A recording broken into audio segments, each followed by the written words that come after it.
Oh my goodness. Look at this color here. All right. What's going on, everybody? What's going on with this color? All right. What is going on with this? All right. Geez. All right. What's going on, everybody? This Coach Ray got. Do me a favor. We got to do another intro. We got to do another intro.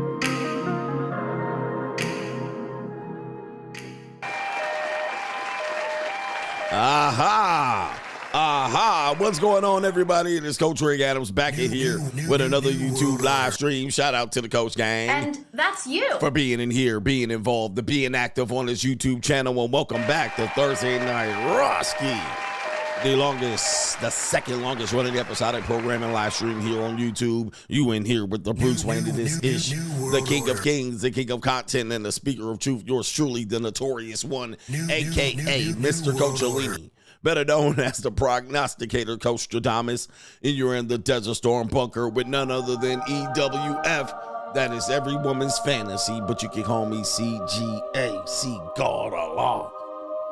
And I'll be the 14-time demonetized champion of YouTube.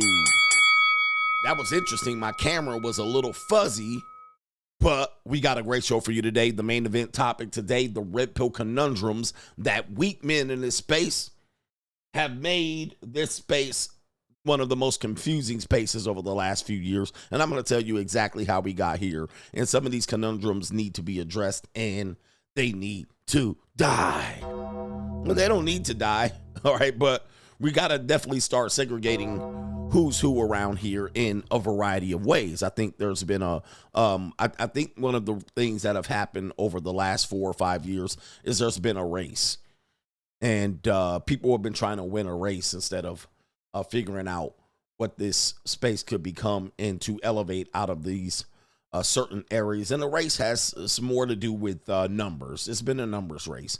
And thanks to people becoming mainstream, if you will, people have been trying to basically, what about me? All right, I want to be mainstream too. I want to be mainstream too. And then essentially the messages seem to have got confused and lost, and so forth and so on. And most people haven't experienced much growth. Just YouTubers in general haven't experienced much growth. And so now it's time for us to kind of settle in and say, okay, everybody's settled where they are, all right? Everybody's who they are. The mainstream opportunities are pretty much dried up, and let's see who's who, all right? And so let's see what we can do to maybe rehab these red pill conundrums that the Mitchosphere continues to have a perplexing time trying to deal with in our monetized dating marketplace. And our, pretty much we have more single women than ever. We have the propaganda that women are happy single, but at the same time, it's going to be lonely men. We do have a lot of things that we could address tonight related to that, but we're also going to do Straggle and Sniggle Theater, and we're also going to do Crime and Law CGA and give you some updates on some interesting stories that have been taking place here over the last 24 hours.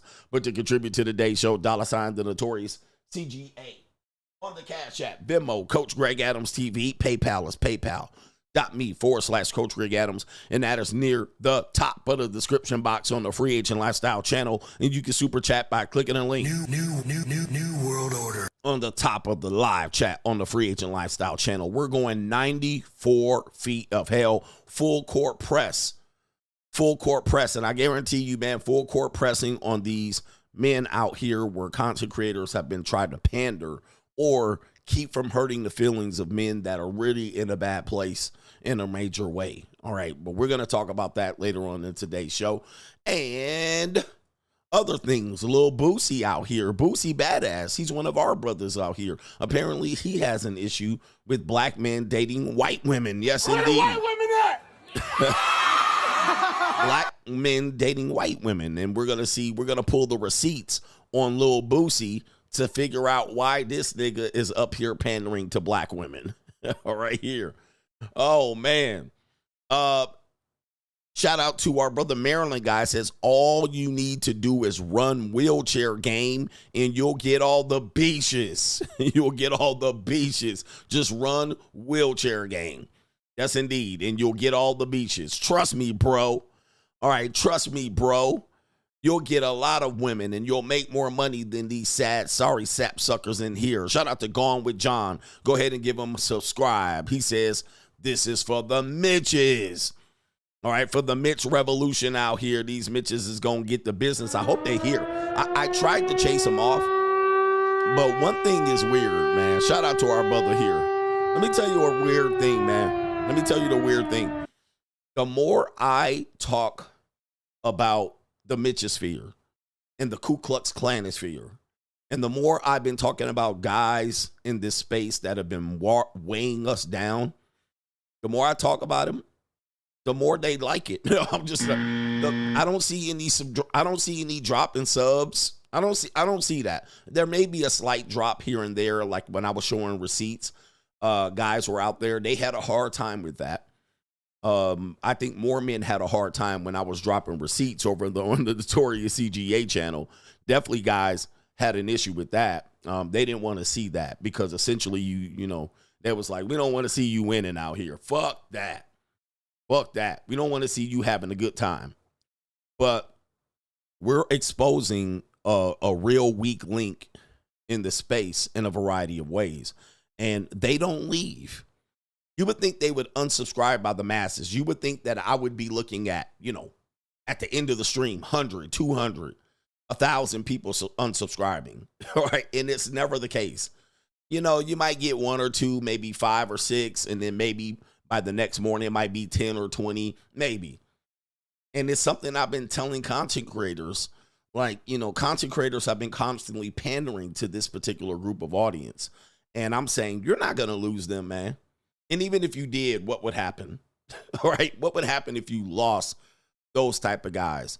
As opposed to press them to figure out their space in their reality, right? We hear even people in our chat, you know, traditional women need to do this. And if wives aren't going to sleep, we see this kind of this hanging on and clinging on of this fantasy that is literally dead. And no matter how much content I give them to say, bruh, y'all need to get that shit up and move on with your lives, they still be like holding on to this fantasy. And you're like, man, it's time for y'all to literally take a back seat.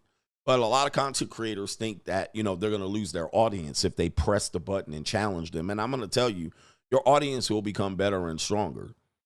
All right. They'll become better and stronger. Now, I don't mind men saying, I'm going monk mode. Fuck it. I don't mind that at all. Right. That's a great decision for you.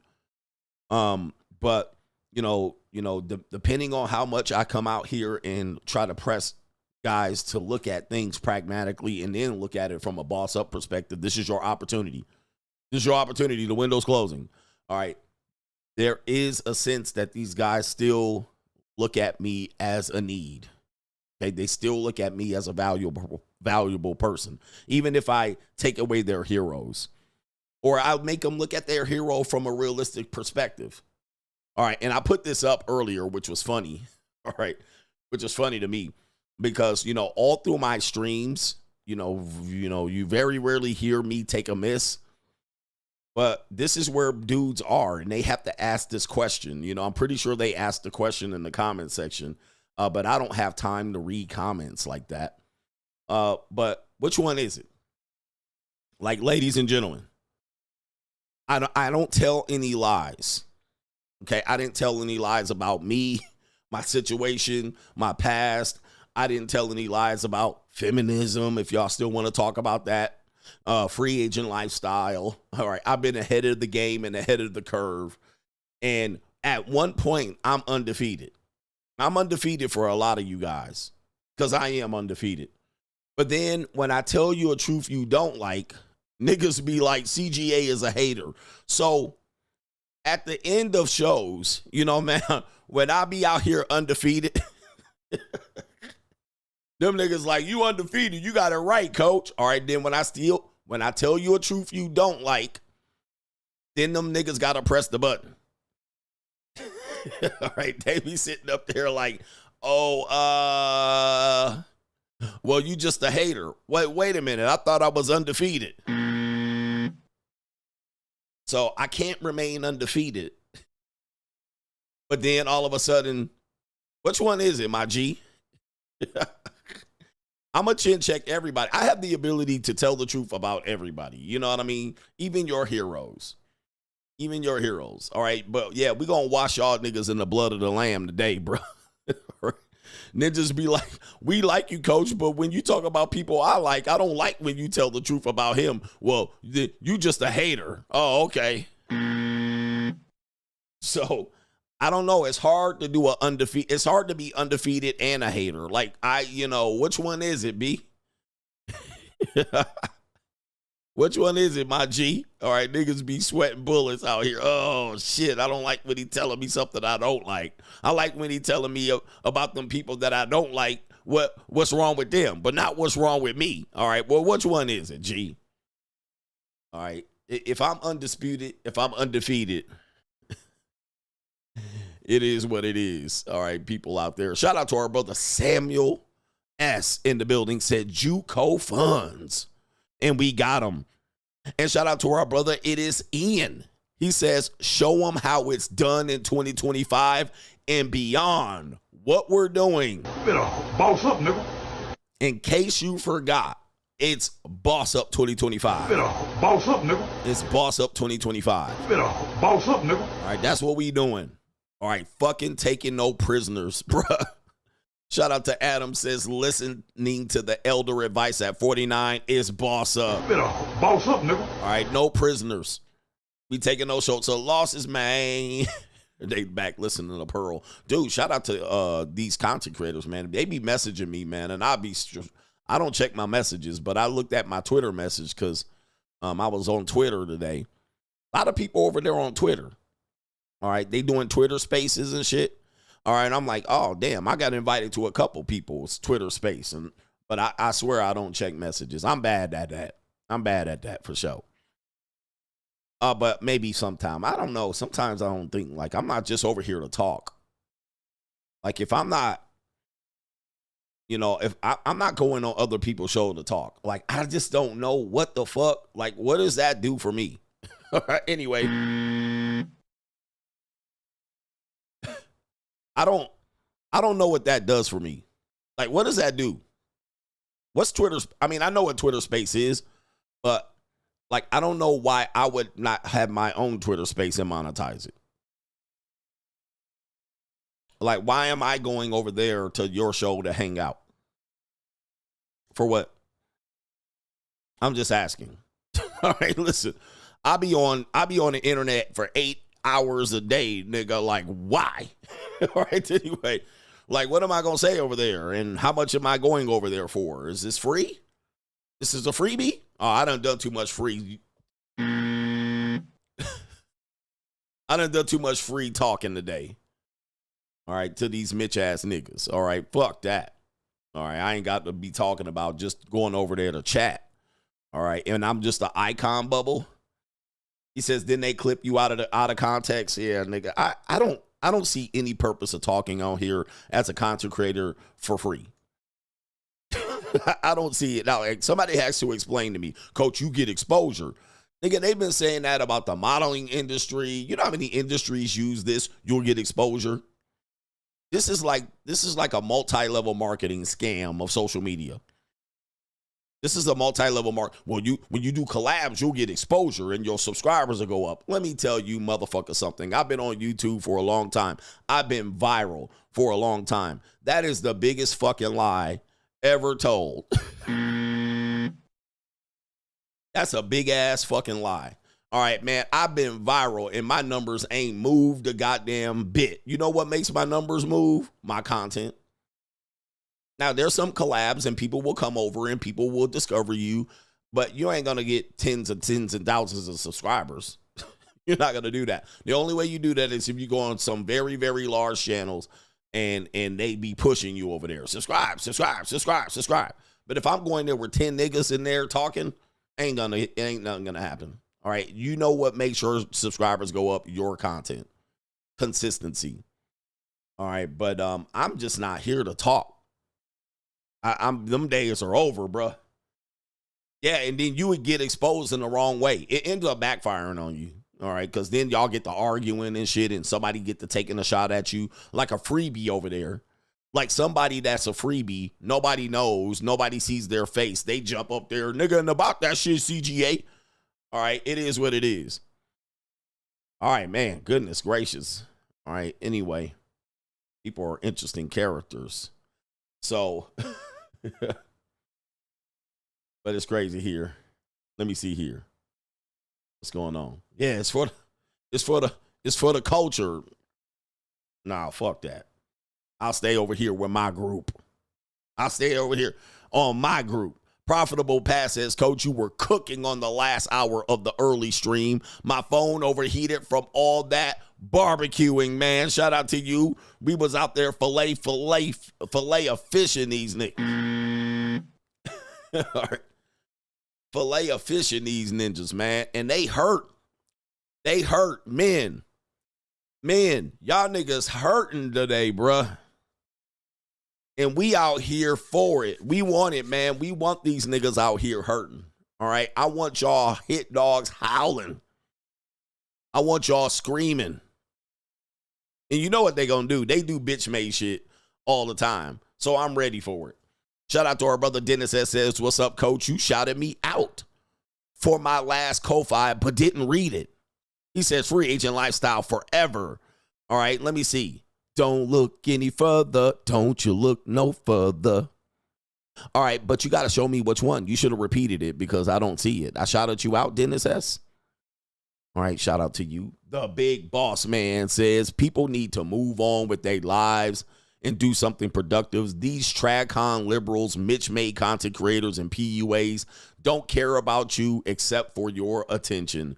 And it's when dudes realize that, they'll be able to move on with their lives. And I said this before, we have become very tribal in this space. I think I said that in 2021, 2022. I said this space has become very tribal and it's dangerous. Okay, I'm one of the only ones that will read it. Listen, I get support here. I do very well for myself. Much of my support comes off the platform. All right, I get decent, good support here, but in terms of the trade-off, all right, I spend a lot more time here and the support is good, but I get much more, the support is better off the YouTube, coaching calls and this and the book and other things. But I said this space has become tribal, all right, meaning that people are making heroes out of content creators, and thus what they want to do is they want to think that there's some sort of arms race to get to the top, to where then the other content creator could do no wrong, you know what I mean? And it's like, and then this whole we need to stay together and it's friendly fire. And let me just tell you, behind the scenes, these content creators act like bitches. All right, for real, bruh. And this is why you don't see me just chilling and collabing and avenging and getting together to help men. Dude, these dudes, It's some bitch made shit. Them niggas smile in your face and jump on here with they goddamn with they hidden profile and talk shit in your chat. Bruh, they be doing some fugazi shit over here. And I hate to say it to you because you guys don't know. You guys don't see it.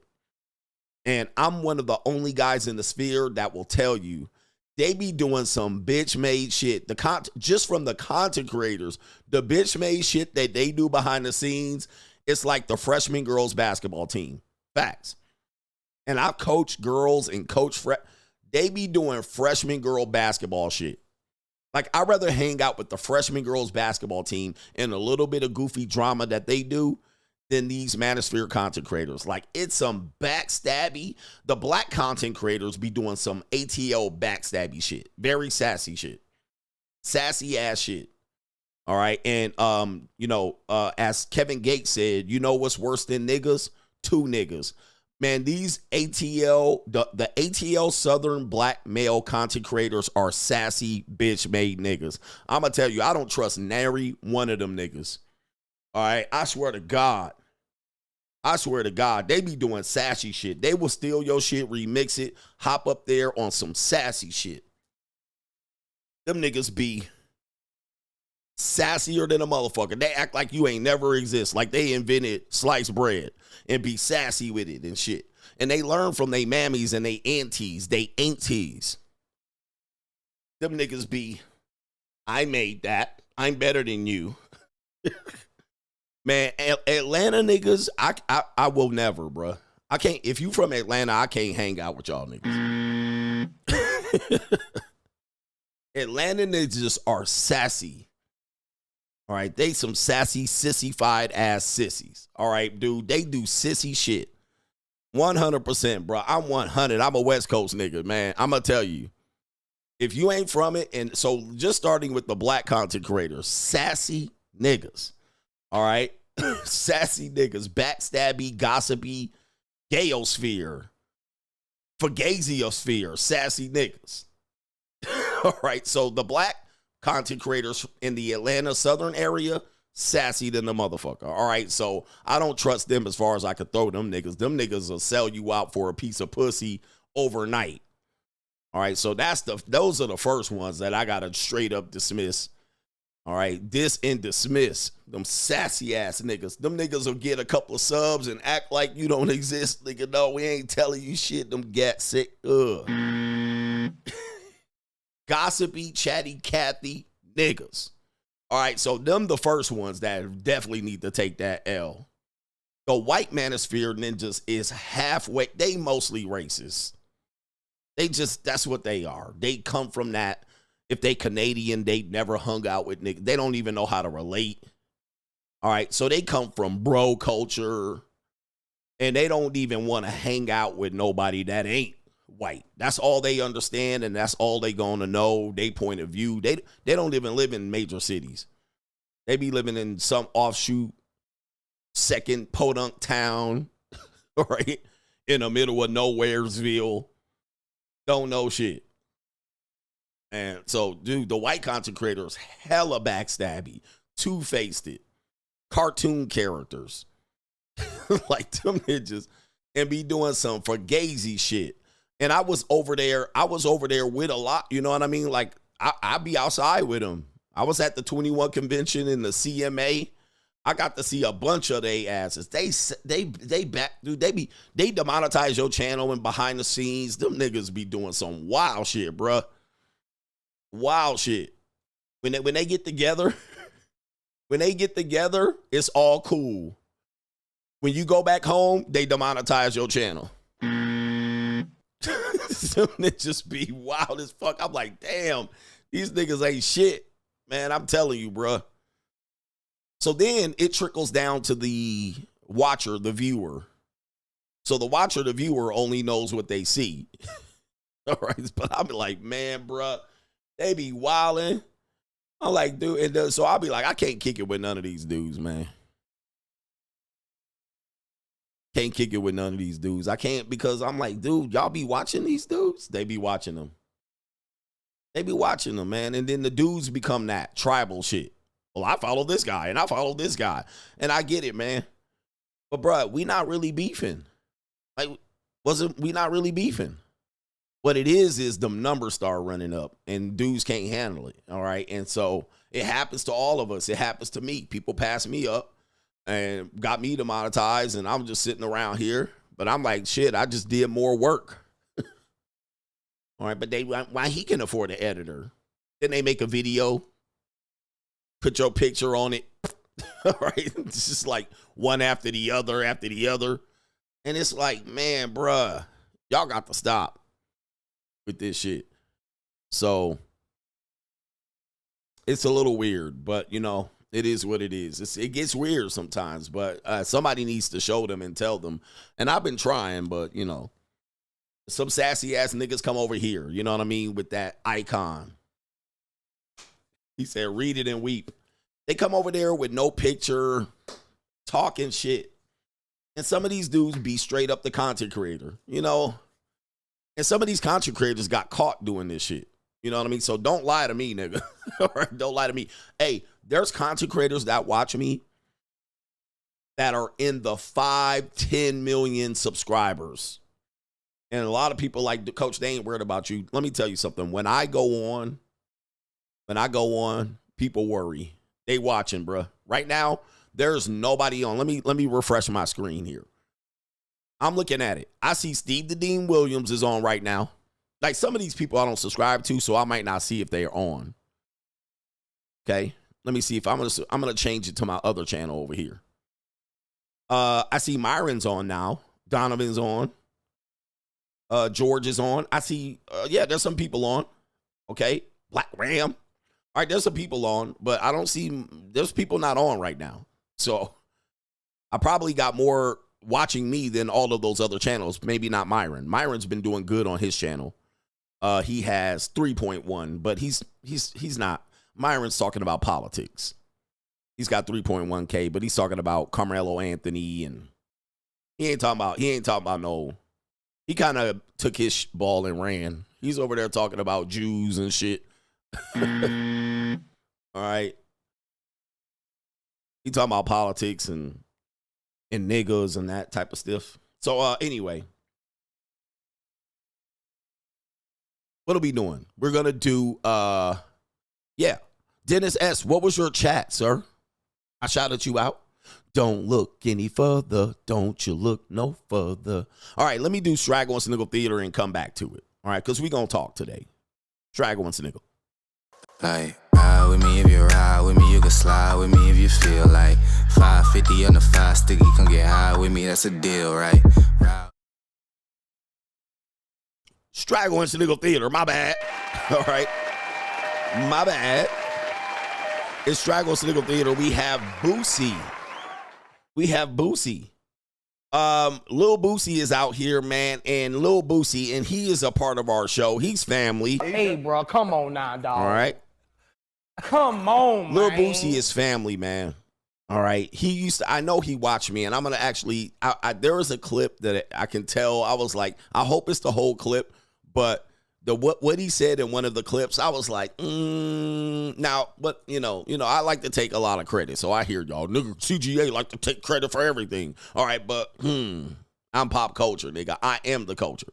All right, but my old man ass is the culture. But Boosie said this, and this is wild, bro, for 2025. He said, why do so many successful black men, by the way, Boosie, all capitals, man, all caps.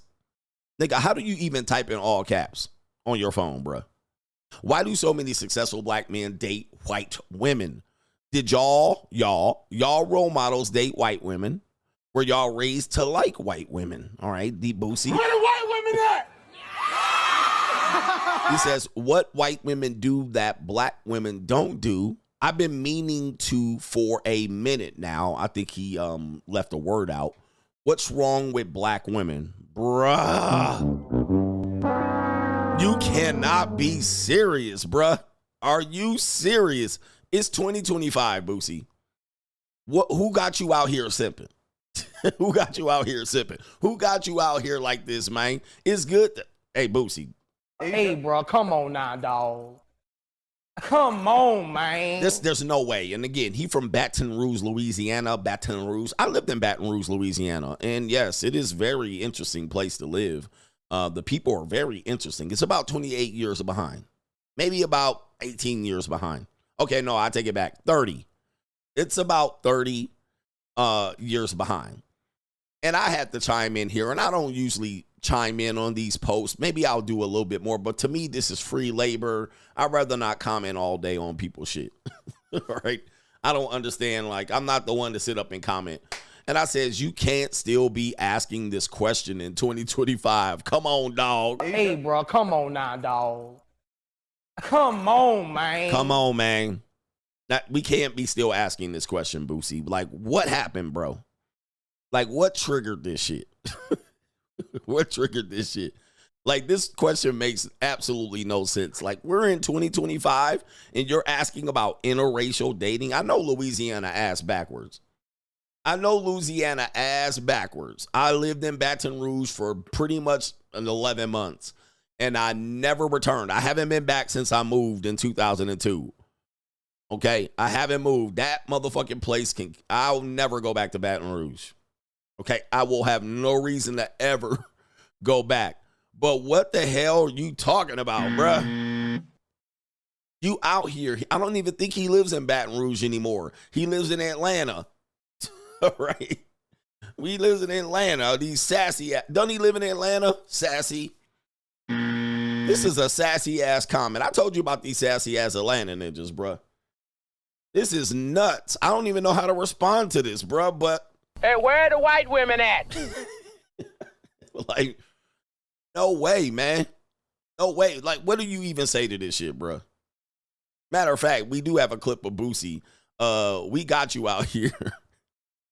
Oh, Lord.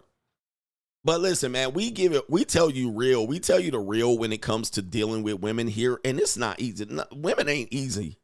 It's not easy. So we give you the real when you're dealing with all races of women. But somebody got this ninja right here. Let me see if I can pull up the clip. The clip is lost because so many people are commenting. But a lot of black women are like, yes.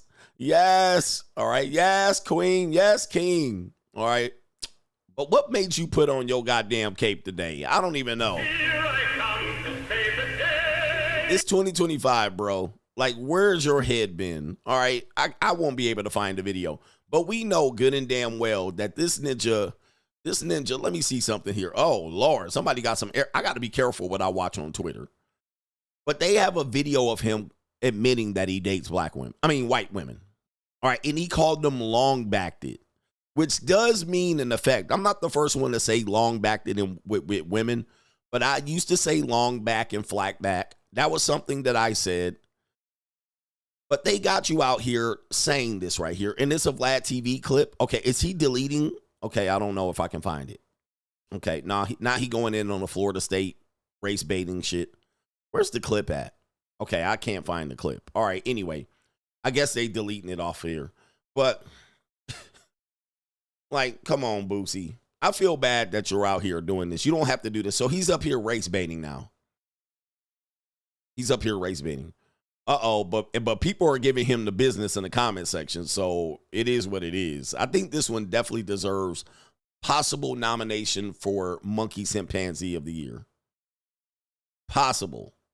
Because it's 2025. We already know. But he called them long back that he dates real white women. All right, I wish I had the clip, but it seems like it's so buried in here. And I don't know what to tell you. And I'm not caping for white women at all. But pandering to black women is so Derek Jackson.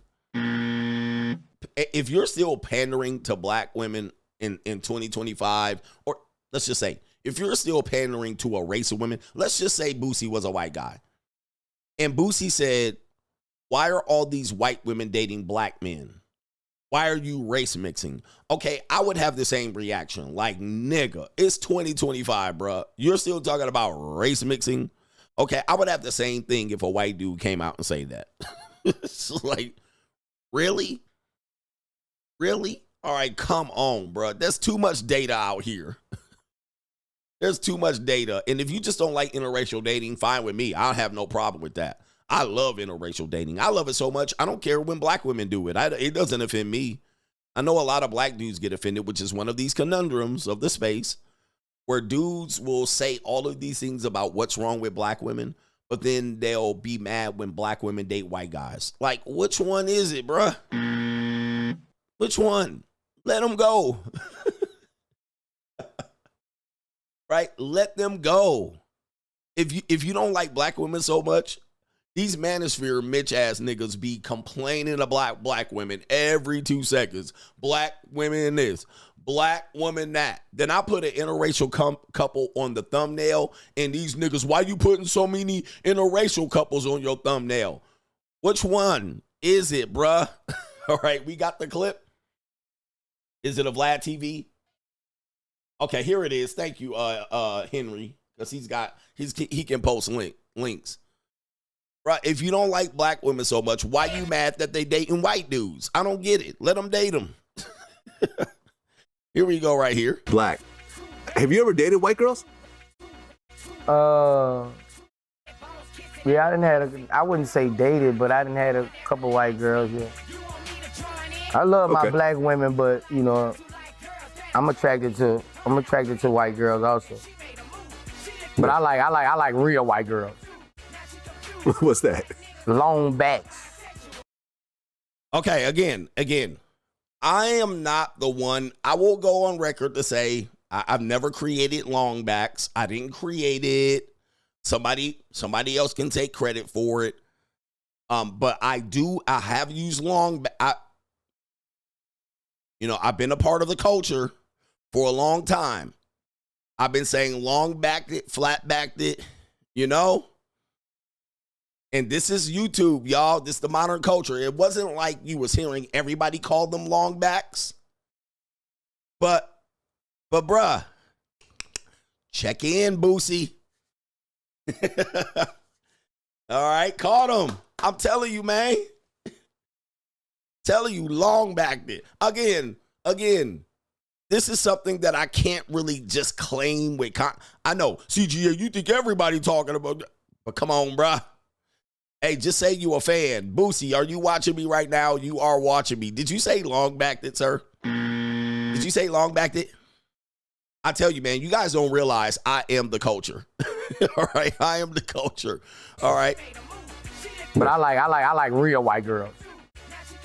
What's that? Long backs. Yeah. Denim jeans. Yeah. I like real white girls, swimmers.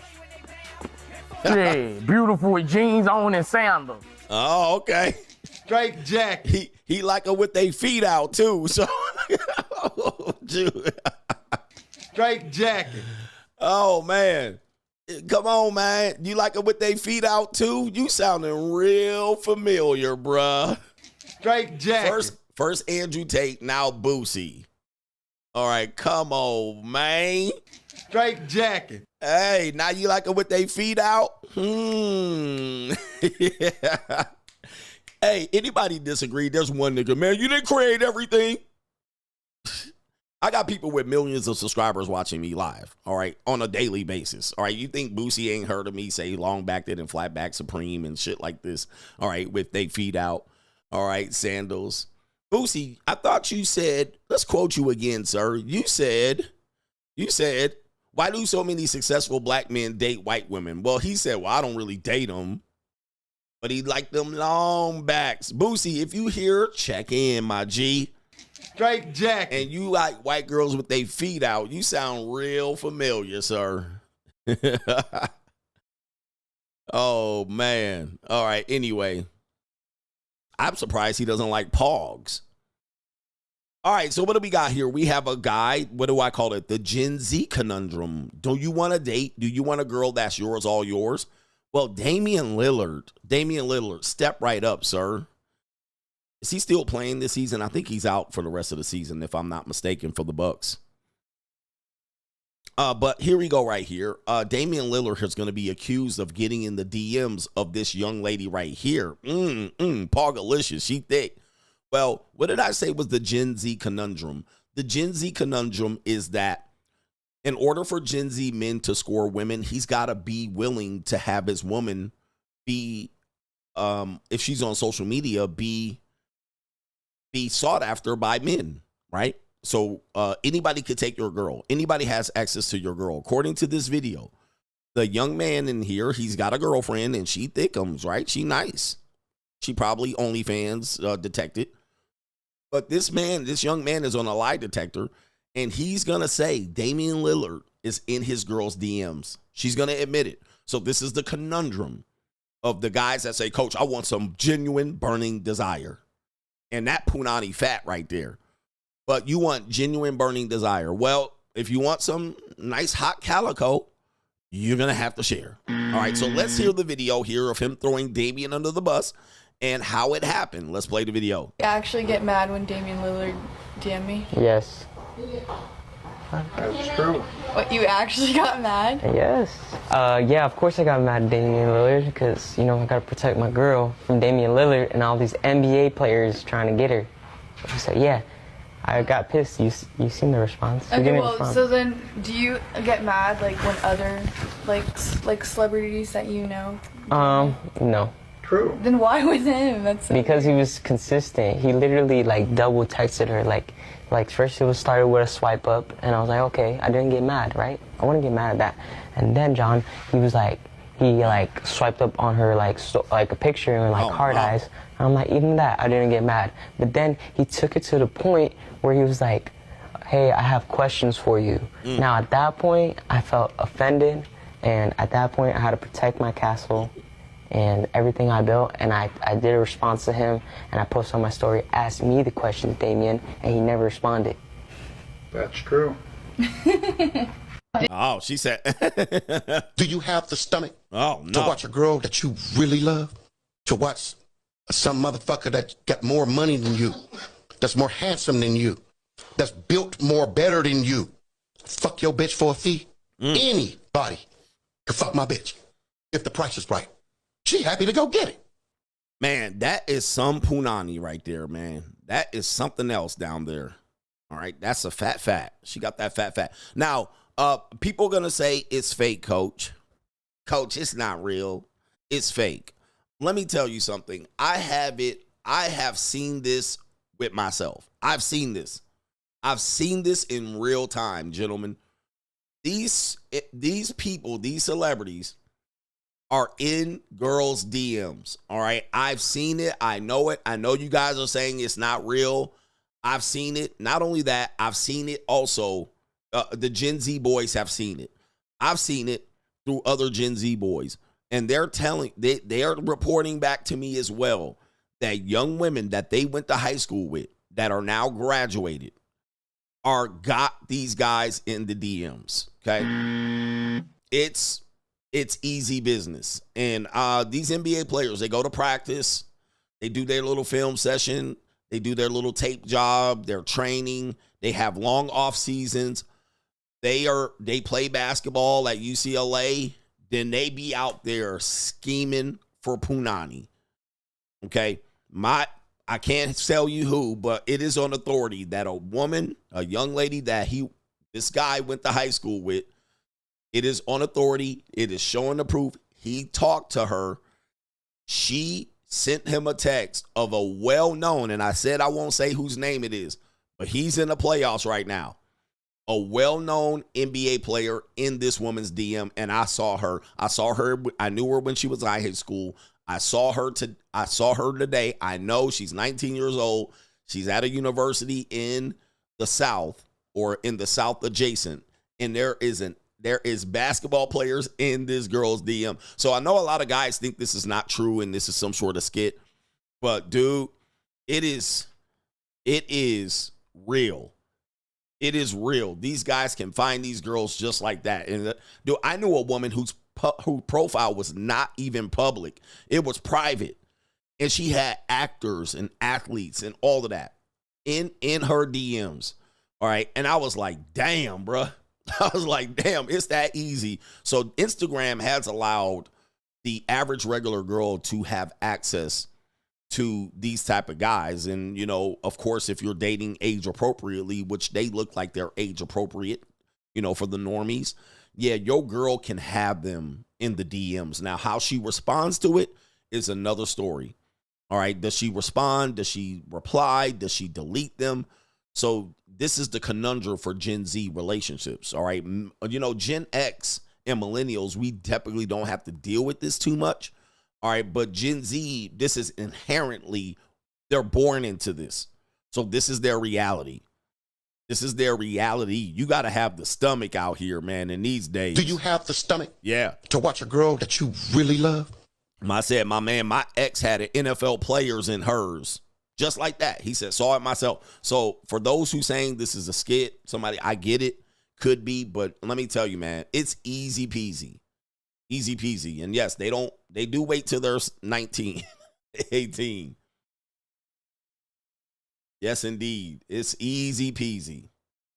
All right, so what do we have here? We have Straggle at Sniggle Theater. The tricking is alive and well. Apparently, a Detroit nonprofit former CFO Niggero pleads guilty to embezzling over $40 million. There y'all go right there, brother.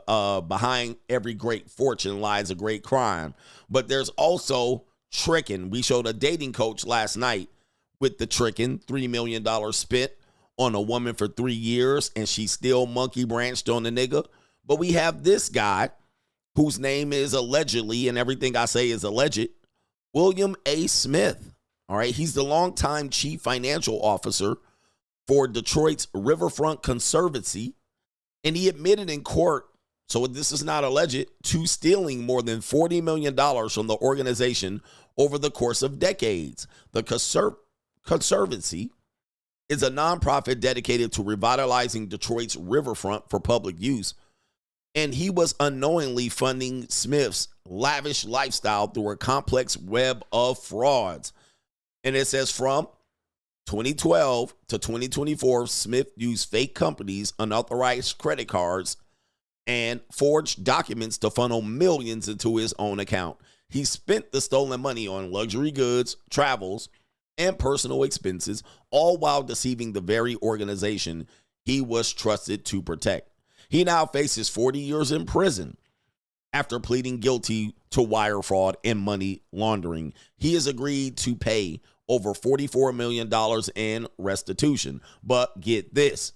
This shocking case highlights not only the depth of Smith's deception, but also the impact such crimes have on community-focused institutions that rely on public trust and funding.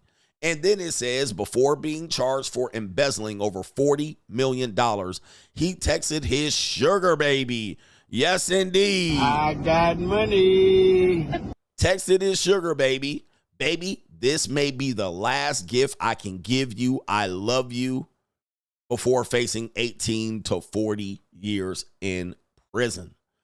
Yes, indeed. Giving his money to these babies out here. The tricking is alive and well. The monetized dating marketplace. Damn. And is she giving any of those gifts back? No, she ain't. And she got a fat punani out there too. Shout out to this little fat. And does she look white? She definitely a red bone. I can't tell what she looks like right there. Room service. I need y'all niggas to bring me some chicken wings, 2 hoes, a red bone and a white girl. All right, I can't tell if she a red bone, a Latina, a white girl, but that sure ain't no black woman right there. All right, man, you crazy. You see that? That's a stupid bitch. All right, as I said, you're going to get priced out at some particular point. All right, dudes do not have problems throwing around money, especially old dudes. And they don't have no problems throwing away their whole life and money for some poom poom. Okay? You have to compete. This woman definitely looks younger than him. And so these are women that you like, oh, man, I don't have to compete against these old niggas. Oh, yes. Yes, you do, because these old ninjas will be about that tricking. $3.7 million in cash to his sugar baby. It's get 'em daddy season. Get 'em daddy. Wow. I don't know, man. Hey, we say $700 is an easy drop, but $3.7 million, can we beat $3.7 million for some fat poom poom? All right. And fat ass, thick lips, hips, tits, ass like a motherfucker. I be spending big cash like a motherfucker. All right. Goodness gracious, man. $3.7 million in the monetized dating marketplace. Gentlemen. I'm rich, man. As we told you before, it is difficult. You know, it is a very difficult thing for you guys to figure out here about CGA. I know it's easy to not like me and shit like this, but, you know, it's hard to say that I'm wrong. And in fact, you know, the conundrum of the Mitchosphere right now is indeed this. This is what y'all having a problem with.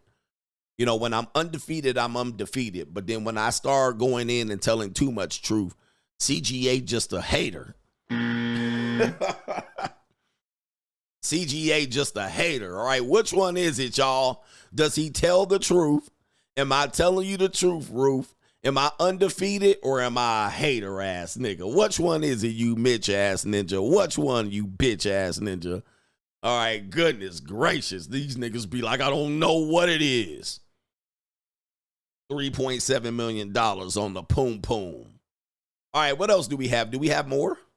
Okay, how much it costs to be a lady? Do look like a lady. All right, I tell you, man, these women, $3.7 million. All right, she gonna spend all of that shit. And most of the time, they gonna come out looking like this. You guys know, you guys see the plastic surgery face.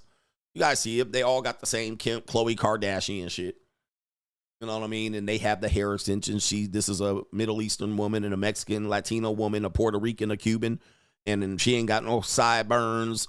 You know, the top of her, this hairline, it ain't all outgrown. This is definitely an expensive broad. This is some pricey piece of trim here. And you guys think that you see natural women. I talked about this before. You guys see a woman in natural, especially if you live in Los Angeles, Miami, Houston, New York, all right? Any of these places, Chicago, Atlanta. You guys see a woman and you're like, oh, she's so beautiful. She's a natural beautiful. She's so gorgeous. And then she's over 32 years old and you're like, but coach, she's beautiful.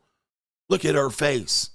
Look at her body. All right, she's a naturally beautiful woman. And I'm like, she's beautiful, but she's not natural, bro. I lived in one of the plastic surgery capitals of the world, Newport Beach, California. When you see a woman over 28 and she looks beautiful, like naturally beautiful and got good features, trust me, man, that woman is definitely paid for a lot of work. She's chopped her face up. If she's Middle Eastern, Persian, or you know who-ish, or Mexican, she got a nose job. She got a nose job. All right. Most of them got hook noses and camel hump noses. These women got bad noses and fat noses and all of that. If she's sometime Korean, Asian, she got a nose job. The Middle Eastern women ain't born with that schnoz. All right. And then under the eyelids, that under eyelid, they done sucked all the water out of them bags out of her eyelids. Come on, bruh. You can check the lips, the chin. You don't realize how much work they be getting done. And I'd be like, yeah, who said that? The manufacturer beach. That was our brother there that goes by the name of, I can't remember his name off the top of my head. A manufacturer beach. Our brother Quarantino the God. They manufacture. But so I look at it and dudes be like, yeah, but. And I'm like, listen, and it ain't no problem that they're manufactured. There's no problem. There's no hate, but call it what it is. And even the most simplest jobs, the simplest women are out here manufactured. All right. And they get $600 lip fillers and stuff like this. So when dudes be like, I don't understand why these girls ain't rich. Even the basic broads be getting basic shit. Botox, units in here, right? They be doing it, man. And it's okay. But what men have to understand is that comes at a great expense, because what'll happen is if she spent this much money on herself, then she's looking to maybe have somebody fund that, or she's going to set her sights on men who can afford that. The reason why I'm talking about this is this woman's going to tell you how much these services cost. Then you're going to realize why you don't see a lot of wealthy women. All right, why you don't see wealthy women running around here looking like they regular self. So we got this woman out here, and she's going to give you the prices to go down to the Dominican Republic, all right, or Mexico City.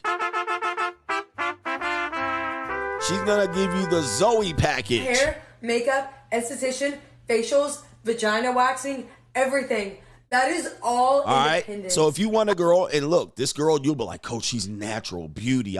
This woman's been nipped and tucked. And if she works in a plastic surgery office and all that, they've been nipped and tucked. If you have babies with this woman and your babies come out with a hook nose, you'll know why. All right. But let's hear how much these services cost so you know why these women call y'all brokies.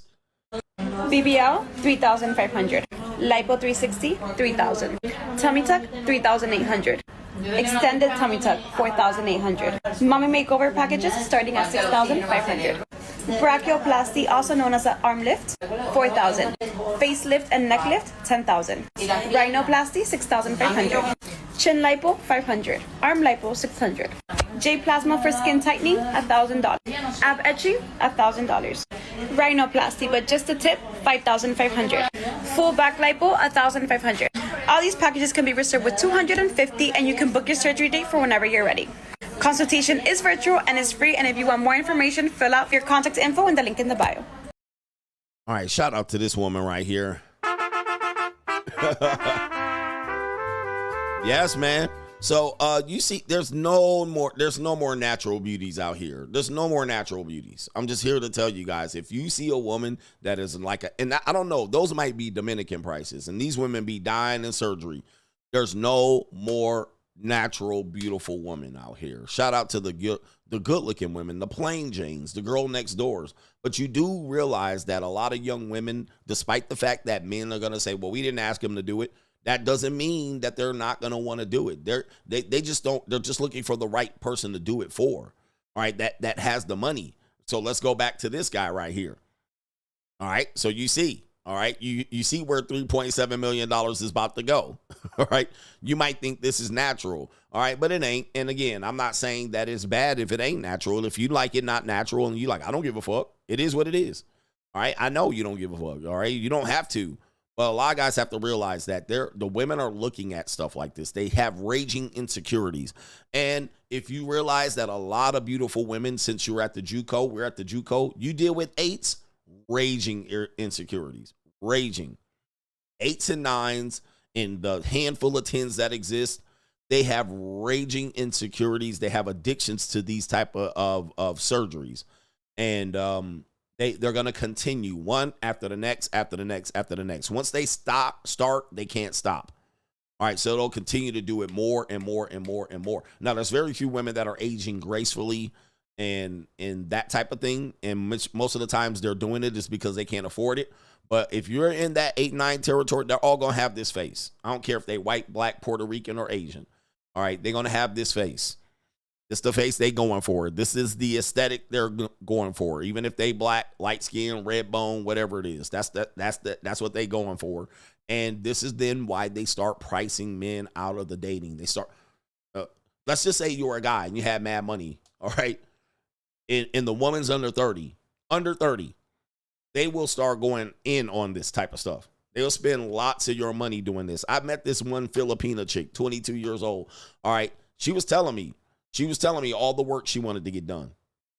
And you'd be like, damn. But yeah, she was like, I'm going to get all this work done. All right. And she was going to use some guy's allowance, $5,000 a month allowance, which is what she wanted from some rich dude. And she was like, I'm going to do all of these surgeries. I'm going to do this. I'm going to do this. I'm going to do this. I'm going to do this. She started pointing at everything she's going to do. And I was like, damn, bro. Like, that's crazy. And she was cute. She was cute to me. I was like, why would you do that? But of course, these women have a short window for this beauty. So this is just the miracles of modern science. They can extend their beauty a lot longer, right? Instead of hitting the so-called wall at 28, as many in this sphere have been saying for years, it's dead. That's another one of these conundrums. They don't hit the wall no more. They got too many miracles of modern science to hit that wall. All right. And women that are very beautiful when they're young, or at least develop into a beautiful woman, these, in my experience, are the most insecure women you're going to deal with. The fat women, the women with muffin tops, gunts, all right, stretch marks. These women are hella confident in comparison to beautiful women or slightly beautiful women. Women in that 8, 7.5, 8, 8, 9. Bruh, these women are head cases. They look at their titties and they be like, one's higher than the other. I feel like if I even this one out, they be perfect. And you sitting there like, bitch, just take your clothes off. Fat bitches come in there, all right, triangle-shaped asses, gunts hanging over their panty line. They take their clothes right off. And they jump in there with their dumpy-ass body, and they jump right in bed, legs wide up like this. They don't stop. They don't pause. They jump right in that motherfucker with they fat punani, roast beef lips just hanging over. They don't tell you to turn the lights off or nothing. They jump they motherfucking big ass in the bed. Cellulite, cottage cheese, pimples all on their booty. They don't give a fuck. They like, look at this raggedy shit. Who cares? But a woman that's good looking, she's like, I hope you don't understand. I used to have a 6-pack ab and I used to have the perfect aesthetic. And they be trying to warn you, but while taking off their clothes, like, I hope you understand that I've been dieting and eating carrot and lettuce all the time. And be perfect for you. You like, bitch, you look like a goddess to me compared to this fat broad I was with last week. All right, that didn't care at all. She jumped her soggy titties right in the bed. All right. But these girls be like,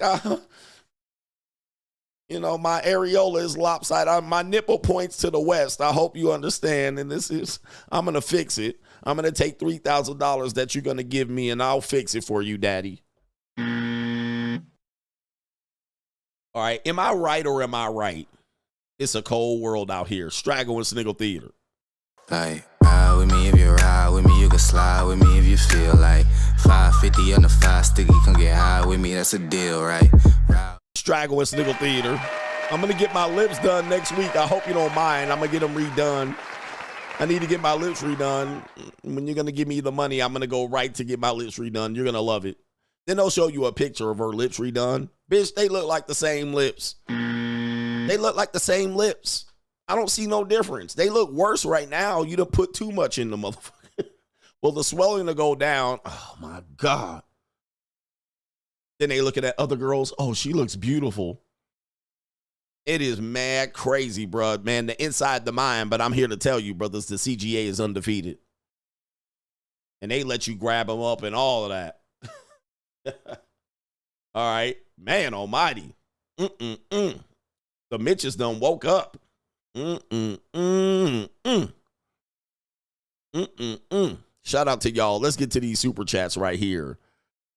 We got our brother CJ says HIV rates are going up because women are sharing the same men. Yep. And sleeping with their gay friends. He says straight men stop going to clubs. It's mostly women and their gay friends. Women like sex too, and they don't want to go home alone. So they tempt and tease their gay friends. 100%. Yeah, dude, this is where we showed the data numbers don't lie. All right, the women are the ones spreading the STIs. Okay, they're the ones spreading the STIs. So, yep. So there it is. They're out here sleeping with the same dudes. There were some numbers came out about black women have more black kids with a small amount of men, and they sleep with gay dudes, especially in the South. Houston, Texas, on fire. Houston, Texas, on fire. This is definitely happening. So it was exposed. We read the article. Read them and weep. Tranisha says, how do I access playbacks to the Money Mindset videos? Coach Gaines' testimonies persuaded me to join yesterday. Can I have the when I started selling coochie sound effect? Yes, indeed. I got you right here. Yes. Where we at? Where is it? All right. Wait a minute. Hold on for a second. There it is. When I start selling pussy, I don't want to hear it.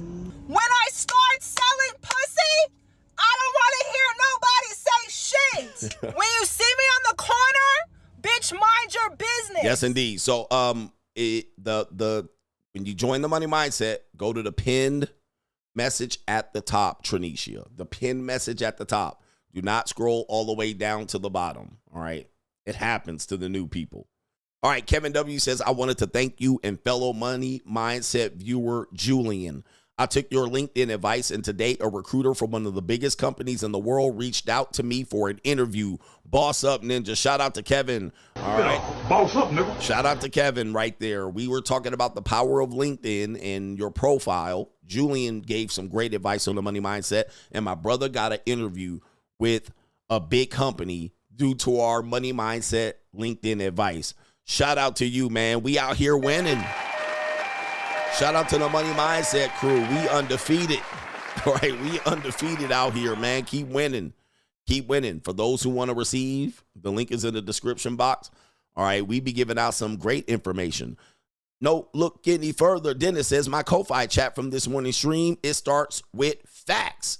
Reacting to the haters in life. Shout out to you. And sometimes they change the name. The name is changed. So, Dennis, let me see if I can find it. Oh, I see it. Oh, you know what happens? I see it, but when I click on it, it says nothing. All right, so I see what you're referring to, but when I look at it, it's empty. So sometimes that happens, and then I don't know what it is, but I do see you chatted this morning. But I wish I could show you, but of course, haters will see how much I make on these streams, and these niggas will start counting my pockets. All right. They start counting my pockets. All right. They don't realize what's up. What are we doing here? We got our brother. Congratulations to Kevin. Shout out to Here to Learn. Coach, I'm going through a breakup. What's the best way to move on without running through multiple women? All right. So this is a great question. This is why we're here, brothers. All right. This is why we here. I saw a Mitch earlier. All right, Mitch in here. Nigga, I seen you for a long time. If you don't want to be here, I ain't begging you. The way you do it is you guys got to make sure you do things like, this is why we have the free agent lifestyle. Get into your hobbies. Start learning your hobbies, the ins and outs. Get into that gym. All right, start making a difference in some of those areas where you will then start to elevate your life in a position where you don't need the women. You don't need the women to fulfill some sort of empty need for sex or pleasure or validation. So that's where you dive into the free agent lifestyle. Start to get into your travel. Start to dive into your work. Start that side hustle. Get into the gym. Delve into those hobbies. Okay? Hit that gym again 2 times a day. That'll keep your ass away from that shit. Getting over that breakover. You use that energy. You use that energy to spark that fire into making a significant change in your life. You either going to get your bag up right or both, or get your hobbies up and learn about that, meet new people and network. You're going to get in that gym and you're going to get your big back. You're going to turn your big back into a 6-pack. Go fishing, shoot guns, ride ATVs, get your motorcycle. All right. Get your motor running. Head on the highway. Get out there, bro. Get your side hustle going. Dive deep into it, man. You ain't going to have any time for the bullshit. You ain't going to have any time for the bullshit. Don't use that, I'm going to just fuck a whole bunch of women. You'll do it for a little bit. Then you don't want no more pussy on your dick. Okay. And you're going to elevate. You're going to rise up. And then what you're going to do is you're going to go back and look at your ex and you're going to say, what the fuck was I doing? What was I even doing? What was I even doing, bro? Like, why was I even sweating over that? But if you don't, let me tell you what's going to happen. Let me give you what these guys will tell you to do. You need to go out there and fuck your way out of your problems. All right. What's going to happen is you're going to go out there and it's going to be difficult. You had a girlfriend, you broke up, then you're going to go out there and you're going to want to fornicate through your problems. And then what you're going to do is you're going to try to beat the girl that you broke up with. You're going to try to show her that you replaced her. But oftentimes this is where we make a mistake. We end up trying to replace her and focusing on getting a new girl or running through bitches to try to beat what your ex is probably doing. Because your ex right now is getting her cheeks clapped.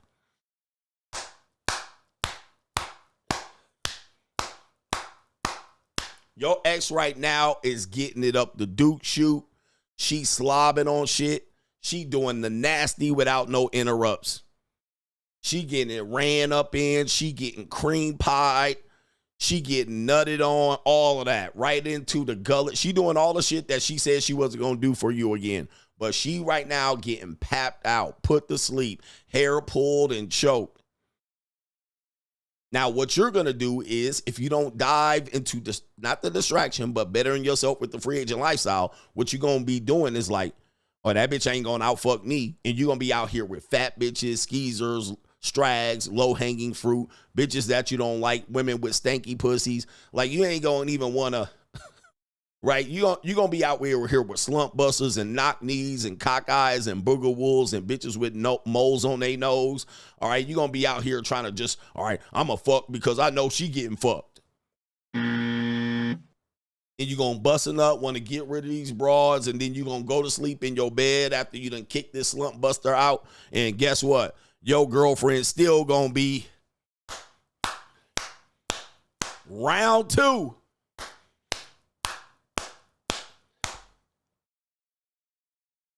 Okay? 100%. And don't let you see your girlfriend out with her new man, and then he bigger, taller, stronger, faster. You're going to be like, oh, shit.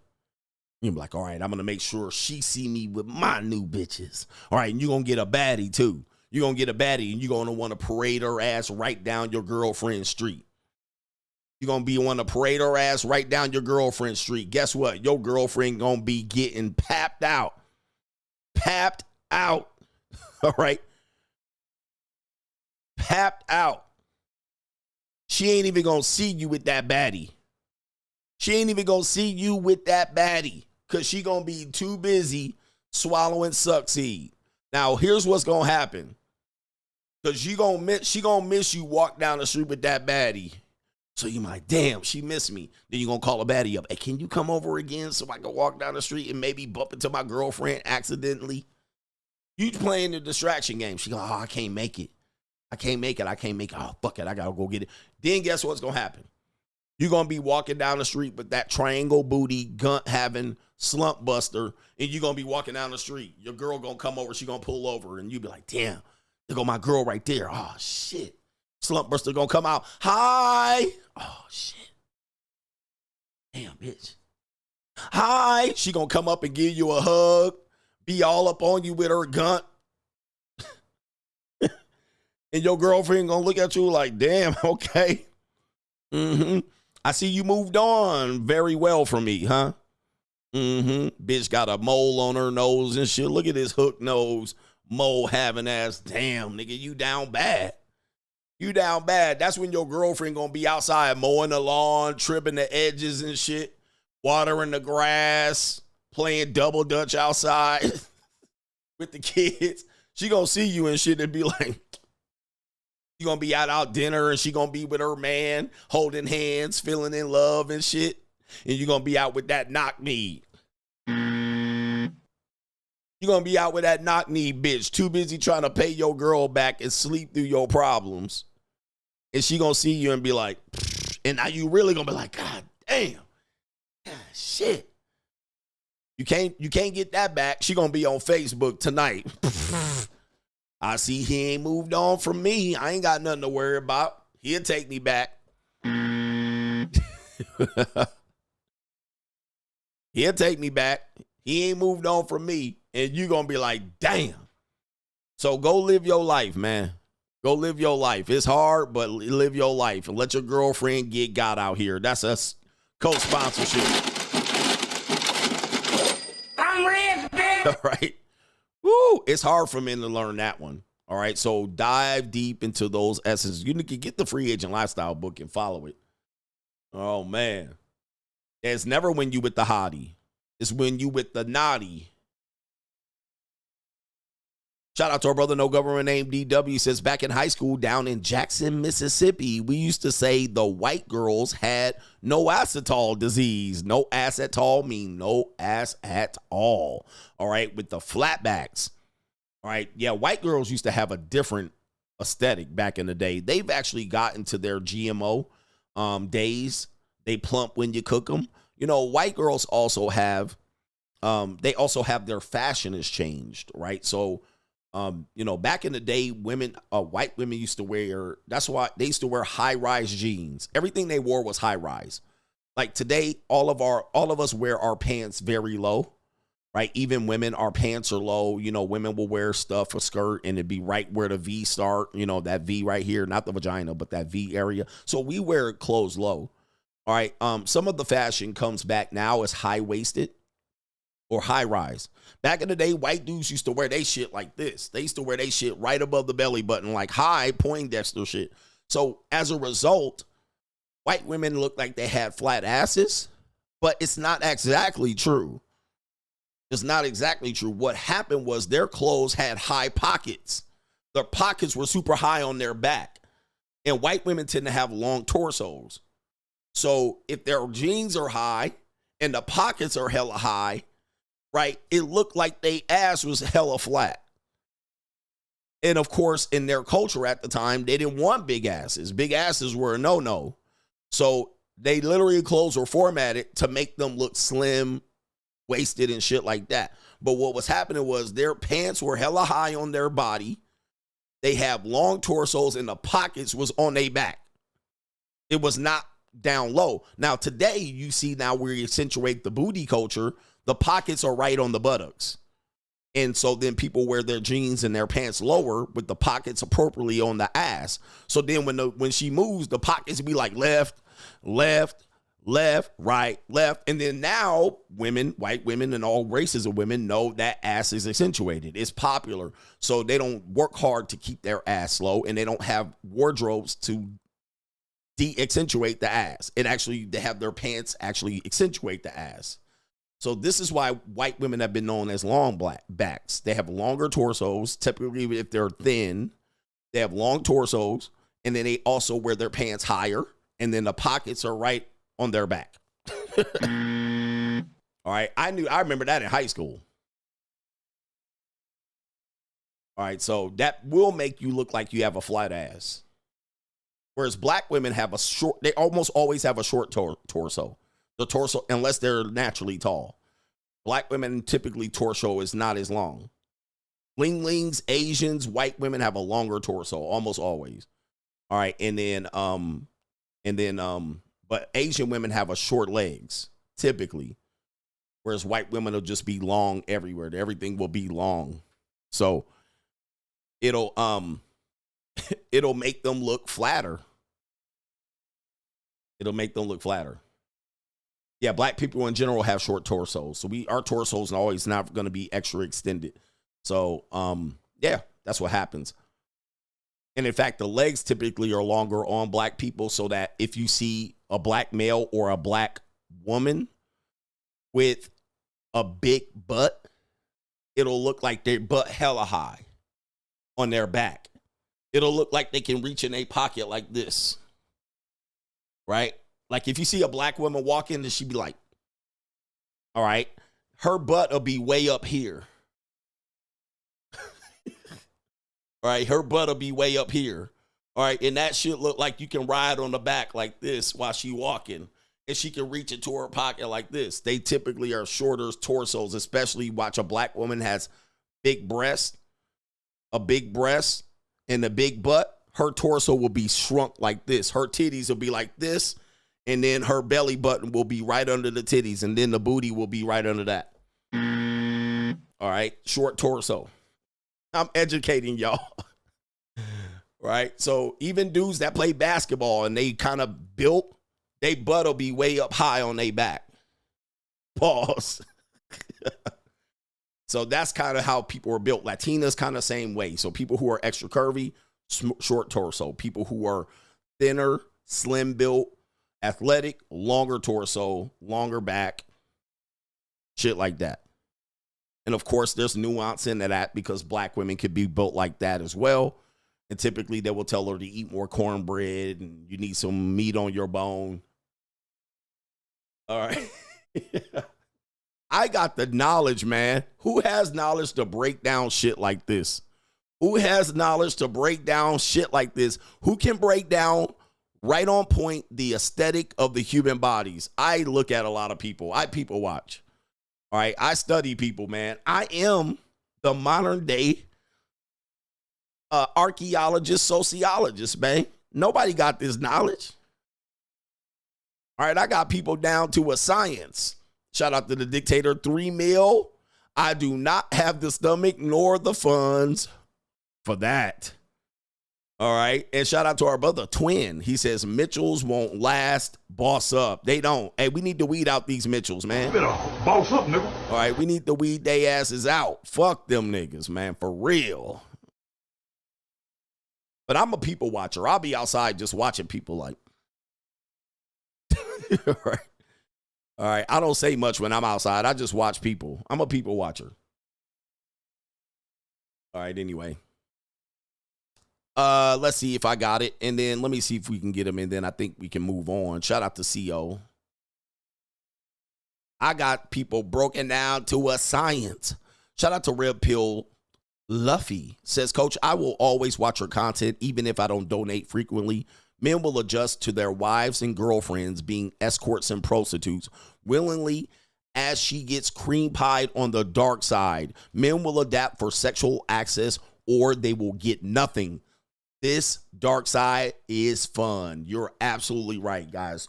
If you think that in the Mitchosphere, one of the conundrums, one of the conundrums of the Mitchosphere is that they think men think like them. All simps, tricks, all of that. Most men are purple pill or blue pill. That's 85% of men. This is the problem in this space. Because you think every guy, and I don't care if they be on the R3d Pill channel all day long. Okay? These men, husbands, Uncle Simps, Simp T.O., all right, Boosie, Shannon Sharp, I don't care who it is. And there's nothing wrong with being purple or blue pill. Most people, 85% of men ain't going for none of this R3d Pill shit. People consider me extreme R3d Pill, and I don't think so. But I don't, people consider me extreme. But if you think these dudes ain't gonna be out here trying to angle to get some pussy, they ain't gonna get their meat fixed at the goddamn Asian massage parlor. If you think these guys ain't gonna trick off they motherfucking money, right? If you think these guys ain't gonna trick off their money at the first chance they could get, if you think these guys ain't gonna cheat on their wives, if you think these guys gonna listen to you guys and say, we need to bring back Sharia law, it ain't happening no time soon. As R3d Pill Luffy says, and I see you in here all the time, men want to get to that punani, and they're going to get to that punani. They ain't giving up. They'll stay with a rotten piece of punani, and they'll jump through hoops and hurdles and cry in the bitch's tummy to get some stank. Period. And that's the conundrum of men in this space, because then what happens is we come over here, echo chamber, and dude, I got 1,400 people in here, and 1,000 of them are blue pill or purple pill. 1,000 of them. They just listening to me like, and let a piece of stank come around here. These ninjas will let that woman get cream pied and sit there and watch. All right, they don't care. They'll go back to their girlfriend, bruh. These dudes do not care, fam. They are not holding out. Just the same as the pro-blacks. What do we know about pro-blacks? Pro-blacks will date white women, ugly white bitches, and come on here talking about why do niggas like white girls. Okay? We know this. And you know who else knows? The women. You know who else knows? The women. You know why? They ain't never giving up. They gonna weep. We'll wear they ass down. We'll wear they ass down. We'll just wait and wait and wait. They don't give up because they say all it takes is one of these goof ass niggas. I want to find one of these goof ass niggas. So they don't quit, and women don't quit. You guys think they're going to quit. This is what the red pill conundrum. This is the red pill conundrum. And this, I've seen this happen. We going to stall them out, and these women going to realize they messed up, and they going to crawl back to men. Now, that's a great talking point. Guess what? It ain't going to happen, bro. It ain't going to happen. They're going to realize feminism messed them up, and they're going to come back and apologize. It's not going to happen. I'm not going to burst your bubble here, gentlemen. It's not going to happen. These men are desperate for poon. So soon as you move, they going to be in your poon. They don't care if you just cream pied it. They going to eat the cream pie out the poon. They don't care. They don't care, bro. So this is all a conundrum here of how men are dealing with this reality. Yeah, we holding a line, right? We helping. You know what I mean? We got them women thinking and thoughting and plotting. We got them scamming. But if if Germany and France didn't tell y'all, if that story I told you about Rome, where a Roman tribe early before the Roman Empire invaded another Roman tribe, took they bitches and took their asses back and folded their ass up like pancakes. All right. And the other Roman tribe went back to get they bitches. And them bitches said, we good over here. Go back home.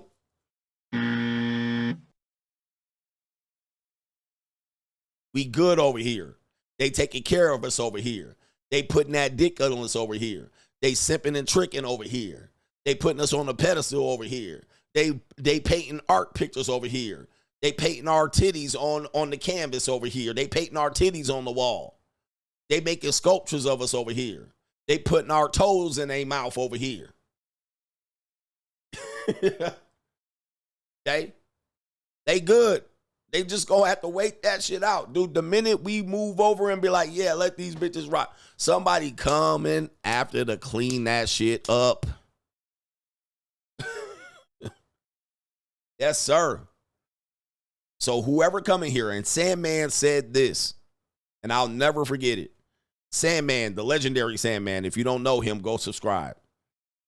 He said, if men think they're going to wait for society collapse and watch the women fall into hunger, cry in hunger and pain, and you as a man, watch another group of people march in here and take over, you let it burn, ass ninjas. Oh, let it burn. Let it burn. And you think China, Iraq, Iran, whoever else is going to come in here are new masters. You think society's going to crumble and you're going to just watch the women cry, help us, while the new enemy comes in here? He said, no. He said, you're going to take the bullet in the head first. Y'all going to be dead meat. Them women going to survive. They got punanis. They got punanis. They got wombs. Y'all ninjas going to take the bullets to the head. Y'all going to get your head chopped off in the guillotine. Y'all going to be in the concentration camp. Taking a gas shower. Y'all niggas. Have y'all seen pictures of these Schindler's List and shit? How many bitches you seen in there? I seen a whole bunch of niggas. I seen a whole bunch of men, skinny and shit, falling out. They didn't show a bunch of bitches in there. They showed a whole bunch of men in there falling out. And they said, we can make use of these. And they'll submit. They'll kiss these men's feet. You getting drafted. You getting blown up. You getting shot in the head. You getting set on fire. You getting blown to smithereens. Niggas are. Dudes are. They gonna be good. They'll just adapt. They just take their punani over there to whoever else. Mr. Chan, Ricky Tan, and they'll now push out Chinese babies. That's how it works. So men in this space, the conundrum is these women gonna rot and go poor and end up in poverty. And no, once they destroy us and turn us to socialist communist, and we have a new master. I don't care if it's an alien to come in here, down here, take us over. The men gonna be shot in the middle of the forehead, and these women will split their legs wide open. They ain't gonna say, no, don't kill our American men. Don't kill our black men. We need them. Help us, black men. Go get them. Soon as your ass gets sprayed up, they be like, okay, what do you want, master? Cock them legs wide open. Here, you want an alien baby? I got you.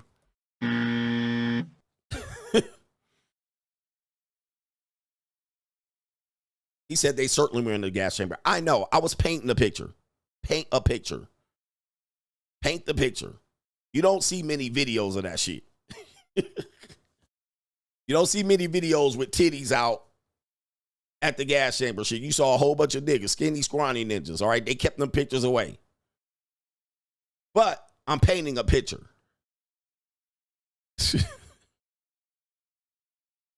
That's the reality of how this works. That's the reality of how this works. This is how it's going to go down. And it's always going to be that way. So the women aren't just going to learn a hard lesson and come back. You know what? You guys are right. They're not going to do this. Forget it. And they've never done this in the history of the world. Okay? Right here. In the history of the world, women have never had to do this particular thing. Okay? But anyway, let me get back to this part of the show. They have always adapted to the new leader. They call them spoils of war, war brides. They survive, we die.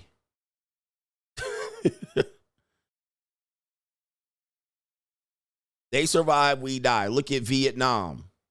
Same thing, bro. Same thing. Vietnam, all of that shit. The women get used. And the women slowly figure out how to keep, okay, we'll get used. Fuck it. All right, they'll cry later, bruh. They'll cry 80 years later. Those guys committed war crimes against us. They'll cry 80 years later. All right, and it'll be painful to them. I'm not trying to lighten up the pain. They'll cry 80 years later. Look at slavery. Slavery, the same thing, bruh. The reason why slavery went on so good, because listen, drunk history. Most of the slaves that they brought across initially were men. They weren't thinking. You know what I mean? It was something new for these colonies over here and these people in the Western Hemisphere. They were just thinking labor. So they brought a whole bunch of male slaves. I think they even say 75% of the slaves that were initially brought over were males. But then they ran into a problem. They were like, these men are getting older. They're dying. What do we do? They can't make any new slaves. They're just gonna die and we're fucked. So then they had to go back out and bring some women over here. All right. So then they had to go back and get some women. Like, damn, we need some bitches. Then they was like, all right, we got rules. They can't marry and breed. All right. So then they start picking the breeders and eugenics. All right. You breed with her and you fucking cream pie her. Guess what? 275 years of that. Also in this, the women were procreating with their masters and overseers, either consensually or non-consensually. In some ways, procreating with this person consensually could get their kid to freedom. So now I can get my kid to freedom. If my kid doesn't have to be a slave if I produce a child from this person. Now, it wasn't always that way, but it certainly did play a part in it. So I don't want my kid out here picking cotton and baling hay. What could I do? Procreate. Then this kid will be in the house, or there'll be a mulatto. Then they don't have to be out here laboring. So they turn real quick. Hey, we'll adapt to this shit. I might not get the freedom, but my kid can. So the women will adapt eventually, and then you will have it, and you wonder why.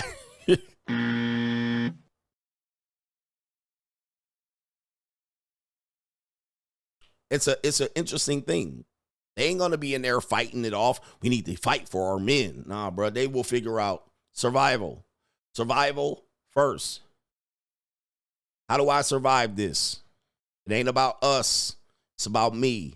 How, as a woman, am I going to survive this? I'll put through it, grin and bear it, bite the pillow, whatever I need to do. Bed wench, procreate, produce a Aunt Kizzy, whatever I got to do, bruh. It is what it is. So that's what we know. And you'll be sitting there watching your wife getting torn to pieces and shit like, damn. And she'll be acting like she'll enjoy it, which you'll be tripped out by it. You be like, damn, she actually enjoying this. She'll act like she's enjoying it. She know what she doing, bro. All right. Anyway. Tough lesson, isn't it? So the red pill conundrum. Quickly going through this real quick. We have some issues here. Let's go to Tyrese and then we'll move to the main event. We'll save the rest for later. Crime and Law CGA. Crime and Law CGA. Tyrese is out here in a bind. And Tyrese has been going crazy on Instagram. You know, posting a lot, kind of like early red pill guys. He's been enlightened and going through it. Apparently his girl, Samantha Lee, again with this space, the Mitchosphere getting called out again. Samantha Lee, one of your heroes. Coach is hating again. But she's dragging Tyrese through the grinder. She's on here. I don't know if she's still on here. She's still up here giving relationship advice, and y'all simp, you know, the purple pill and the red pill is going for it. These Fugazi ass Atlanta men going for it. But Tyrese's ex claims he owes $111,000 in back child support. And he's only paid the full amount 3 times. Shit. Now, he has a case that I think he's in an appeal. So he's already got in trouble and almost thrown in jail for this exact thing in live court. Remember that judge undressed his ass up and down for doing this exact thing? Well, it's can't hear again, and she sounds like she's going to get this ninja thrown in jail again. Oh, her run is over? Yeah. Good. She's now facing accusation, Tyrese is, from Samantha Lee Gibson. This time for allegedly owing $111,000 in child support. According to the court docs, these women are going to stay in court, bruh. They're going to stay in court. Now, just because you're appealing the order doesn't mean you don't have to pay. All right. So that's the thing about child support. You can appeal it, but as it's being appealed with child support, you got to pay it. So this is going to be an issue that he has. You still got to pay it. And it says right here, according to court docs, Samantha filed a motion. Of course she did. Motion to dismiss Tyrese's recent attempt to lower his child support payment from $10,000 monthly, claiming he already owes $107,000 in back child support plus $4,000 in interest. She also noted he has only paid in full 3 times. Yeah, they're going to keep track. All right. Okay. They're going to keep track, man. She got this shit on the spreadsheet, fam. And it says Samantha has primary custody of a 5-year-old and accused him of stalling by filing multiple appeals, saying his latest petition once again hinders and delays Samantha from receiving the court-ordered child support. He argues that his monthly income has dropped. That ain't going to help, bruh. And believe his obligation should be reduced based on both parties' current earnings. Let me tell you, man. I've been through this, Tyrese. You wasting your time, fam. You wasted your time. All right? Because the courts know this game already. Courts know this game. This is nothing new, bro. Nothing new. They know you're going to do this. They know you're going to somehow make a reduction in your income. You're going to come up with it. You're going to not take extra jobs. You're not going to take movie roles. You're going to sit on your hands. They know you're going to do this. So this is not a shock. This is not a thing. And then they also know that you're going to want the courts to consider her income. Well, we've already been there. They don't give a damn about her income in many cases, in child support cases. So then you're going to say, pull up her YouTube earnings, pull up her OnlyFans, pull up her Cash App. But in many cases, since you're a very, very significant earner here, they're not going to really consider her income. So what you're doing is trying to decrease your income. Then you're going to get it to a level where her income almost matches, and you think the courts are going to go for that. The courts don't give a monkey ass about that. Okay, they don't care. You're going to do this, and you're going to think they're going to be like, oh yeah, okay, you know what? Let's reduce the order. It's not that easy. What's going to need to happen is you're going to need a significant change, which custody is one of them. So if you have a significant change, we reviewed this with Anthony Edwards. You have a significant change, or there's a significant change in the child's needs. The woman gets remarried, and that income can be used possibly as a household income. You get more custody for the kid because you go from primary custody to her, you go from 50-50. Okay. And that's a significant change. Reducing your income, quitting your job, putting your shit in a trust after the fact, changing your business to get paid through a LLC. No, that ain't gonna work. That ain't gonna work. The only way those things typically work is if you do it preemptive. You do it before she files for child support. You do it a year or two before she files for child support. So these people, and I hear people giving this advice all the time, just put your shit in the trust. You need to do that a year in advance before she files. Don't do it, oh, she filed, let me put my shit in the trust. It's going to be too late. Trust me, I know this. I know this. It's going to be too late. They already know what you did. And by the way, they're going to go back a year or two on your tax returns, and it don't matter if you put it in a trust after she filed, the day before she filed, before you went to court. It's already too late, all right? Because they're going to be like, yeah, that's nice, but give me your last 2 years of tax returns. Give me your last 2 years of bank statements. Okay, so you're putting it in a trust the day before or after she filed is going to do nothing. Not only that, you already got a court order. Putting it in a trust now and going, see, look, I got nothing. That ain't going to work. That's... All right. Trust me, I've been there, done that. I've been in these courtrooms. It ain't going to work. Look, I disappeared. All the money disappeared. I don't know what it is. They're going to be like, how you pay rent? How do you pay your car note? What account did you pay the child support from that she's showing you? What account? Give me that account. It's just too many things that I see, man. And unfortunately, Tyrese, you got, nigga. You got. Gotcha, bitch. What you want to happen is possibly the best case scenario is to get custody, right? That's the best case scenario. So then you got to do your detective work. Maybe she got a boyfriend that's a criminal. All right. Maybe the kid wants to move with you. All right. You got to do something like that to change the custody order. Then once you change the custody order, then you can change the child support. Maybe she gets sick. Maybe she doesn't take care of the kid. Maybe the kid is in daycare or with a nanny and you think you can be there as a better father. Then you change the custody. All right. Change the custody. Yeah, you want to put your shit in the Swiss bank account a year before she files for child support. So when she guys, listen to me. When your girl starts acting funny, she's in postpartum depression, that's when you put your shit in trust. That's when you put your shit in the Cayman Islands. That's when you put your shit in the Swiss bank account. Don't wait till she files for divorce. Don't wait. Once she files for divorce, nigga, it's almost going to be too late. Now you signing over your businesses to your brother and your uncle. Nigga, they going to get all of that shit, bruh. They getting all of that. All right? It's too late. So this whole idea of where people giving you internet advice, I often figure these people have never got divorced. They never been through child support. They'll just be like, just put your shit in the trust after the fact. No, put your shit in the trust before you marry the woman. Or in the middle of the marriage. Not when the shit blow up. Like the Goodyear blimp.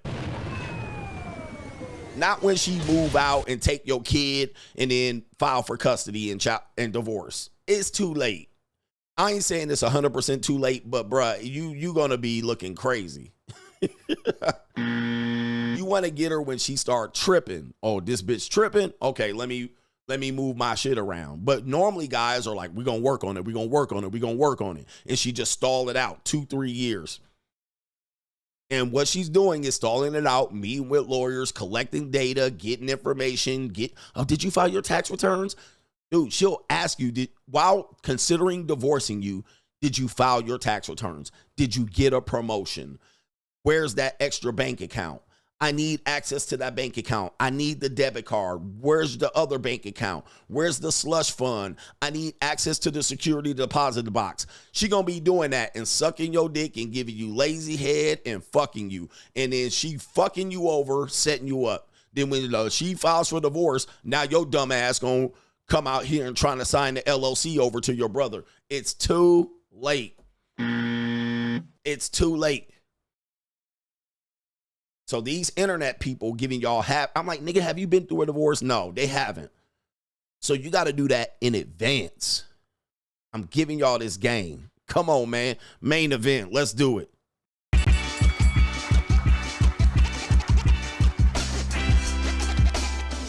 Main event, Mitchosphere, the conundrums of the Manosphere.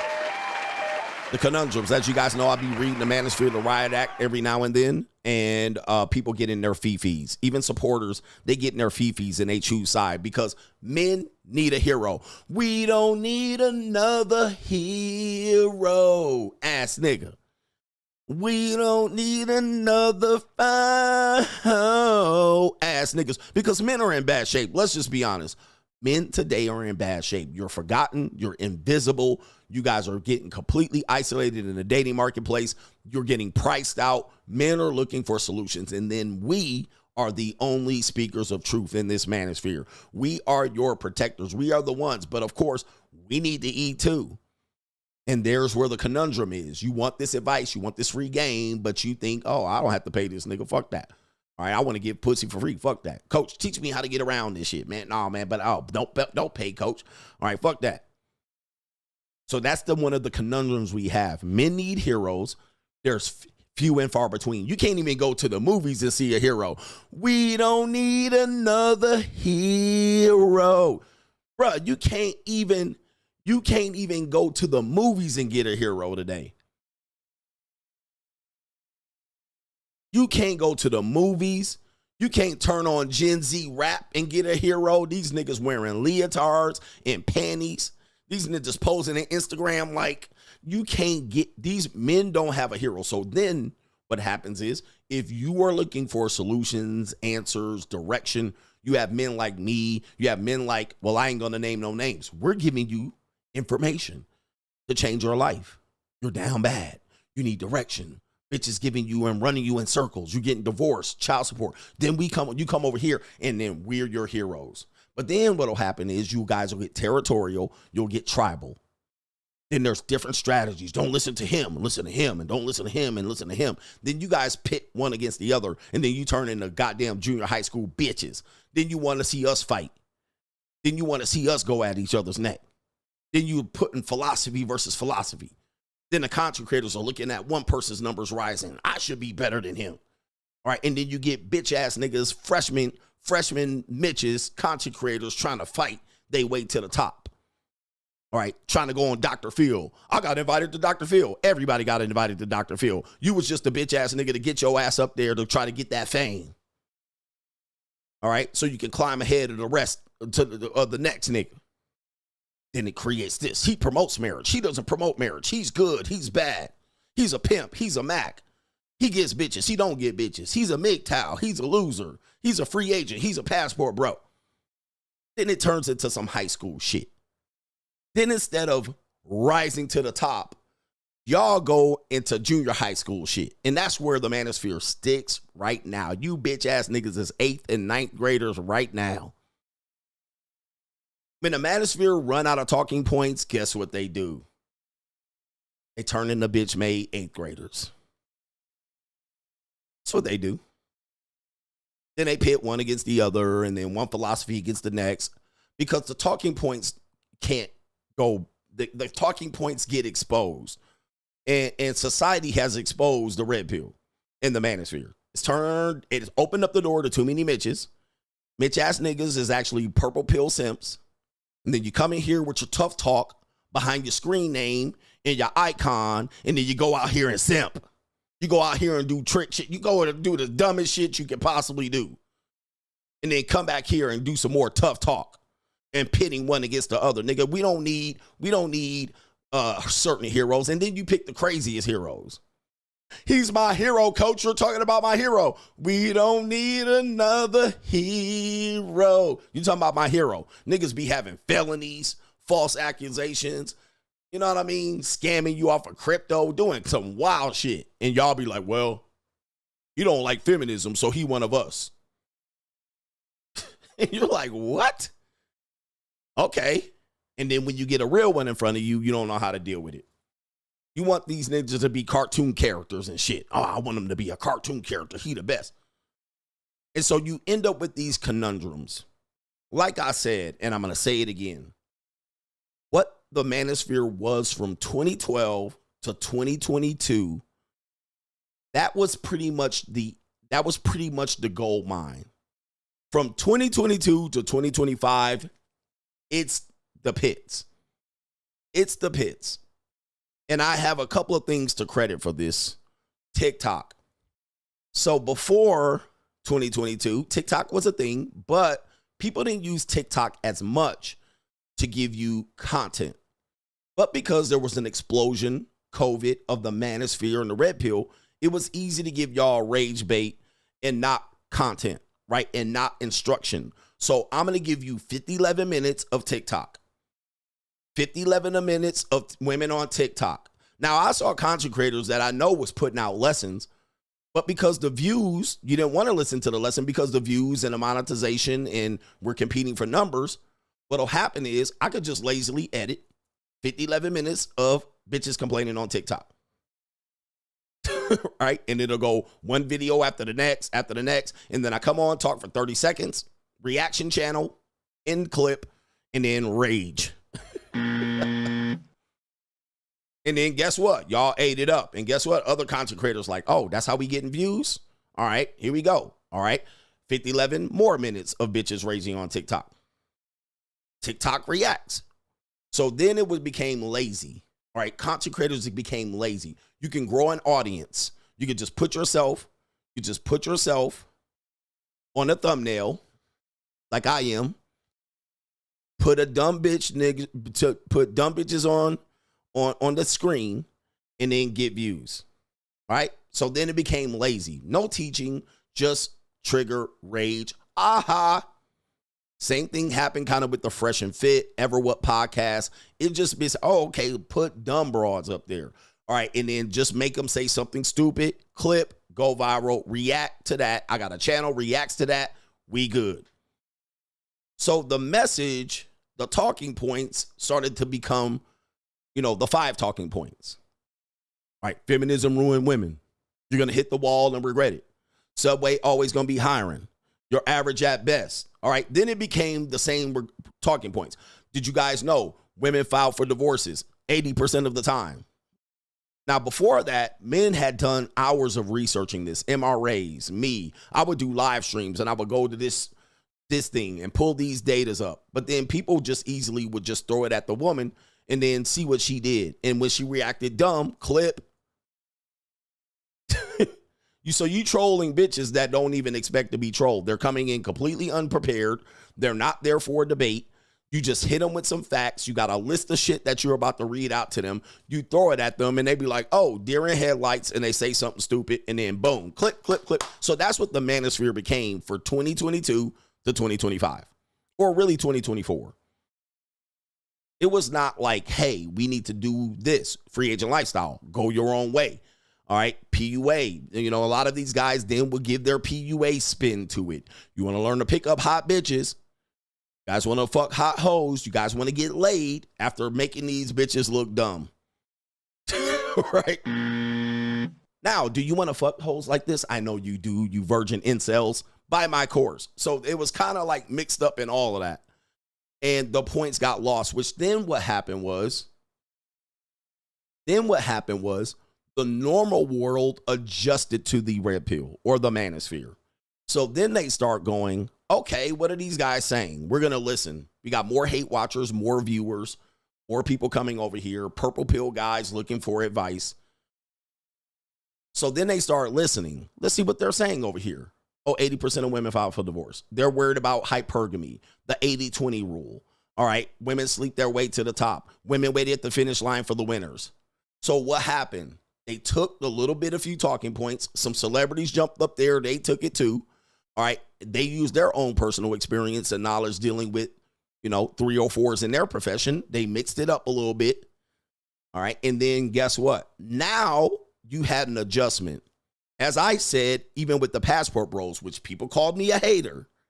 But what did I say about the Passport Bros? I said the women overseas are going to adjust. Oh, coach, you a hater. I just tell the truth. Coach, you a hater. Because we got territorial and tribal. So when I speak about the women, I'm undefeated. When I speak about the men, I'm a hater. So which one is it? Am I the speaker of truth? Am I undefeated? Am I the undebatable? Am I right? Am I batting 1,000? Oh, when I speak about the men, I'm a hater. So what I said was, and this is happening, at some point, they're going to adjust. All right. And they're going to then, people experiencing, they're going to put the prices up. They're going to start going, wait a minute. They might run you out of the town. And that's kind of what happened. Right. They figured out, okay, these niggas coming over here and just putting cameras out here. They exposing us. They're saying we're easy. They'll eventually start adjusting. Right. And I said that's what's going to happen. And it's natural. It doesn't mean, I hated on the philosophy. It's natural. People adjust. People adjust. But what happened was when the adjustment happened and people adjusted and they finally said, the women start saying, hey, wait, hypergamy? You mean we're going to date men that have shit as opposed to men that don't? Oh, yeah, we like that. We like that. Yeah, that's exactly what we going to do. And so those talking points that we guys made us feel good for 8 years in this space, the women and the Mitches, the women in the blue pills said that's exactly what they supposed to do. Yeah. We saw the monetized dating marketplace come into full effect overtly. So women start saying 100K. Okay, you don't make 100K, talking point. Yeah, hypergamy, cool. Yeah, monkey branch, leave your ass broke, to the left, to the left. What did they also start saying? No 50-50, sprinkle, sprinkle. So then you saw the adaptation. Then watch this. Watch this. We didn't respond with anything back. As a space, as a so-called sphere, we didn't grow past it.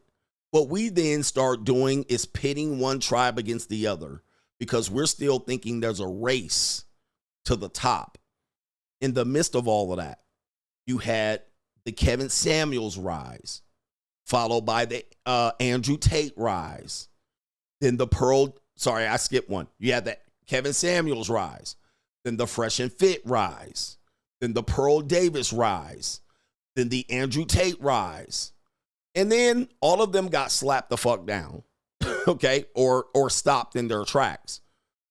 What happened was men didn't adjust and bring anything new. What they did was they wanted to be the next who? Myron, Fresh and Fit. They wanted to be the next Fresh and Fit. So then you seen copycat Fresh and Fits. Then they wanted to be the next Andrew Tate. Then they wanted to be the next Kevin Samuels. So instead of us just going, hey, these people are adapting to our message and talking points, people were still out here competing against one another and pitting one against the other. All right, I need to get to this top. I need to get to the next million. I'm going to be the next million sub. I'm going to be the next main event. I'm going to be the next top G.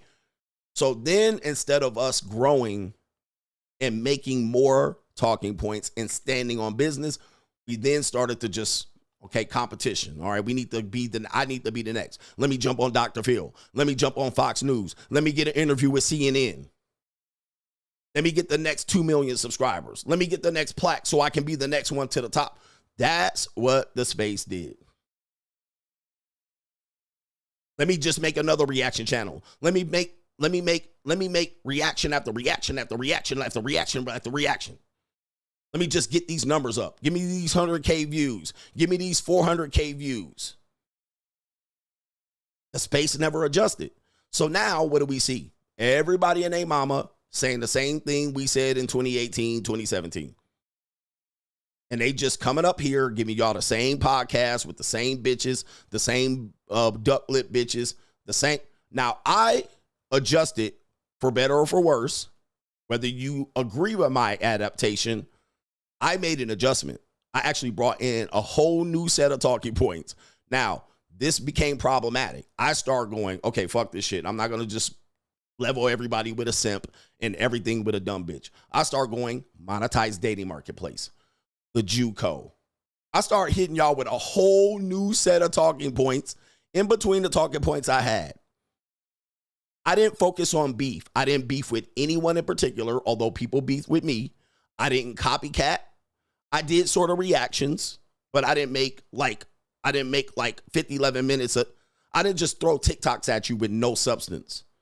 I try to teach in between. But I start going, let me give something different. Let me put something different. I'm like, hey, these women are going to be selling pussy out here. The marketplace is going to be monetized. You're going to have to adapt. You're going to have to adjust. I didn't start with, oh, don't get these hoes nothing. They don't deserve shit. I started going, no, it's going to be completely different. You're going to need to boss up. So I made an adjustment to the talking points. I made an adjustment to the space. I took the message and elevated. Okay, maybe we need to bring the money mindset into this. How could we get the JUCO into this? And people just stopped in their tracks. Some people accepted it. Some people said, yeah, we need to boss up. Yeah, we need to become the top 20% man. And guess what? Some men didn't like that. Nah, we don't need to do that. Coach tripping. He tricking. He doing this. But I'm just trying to say we need to adapt to the marketplace. We need to adapt to what we see. Guys were still saying we need to shut down OnlyFans.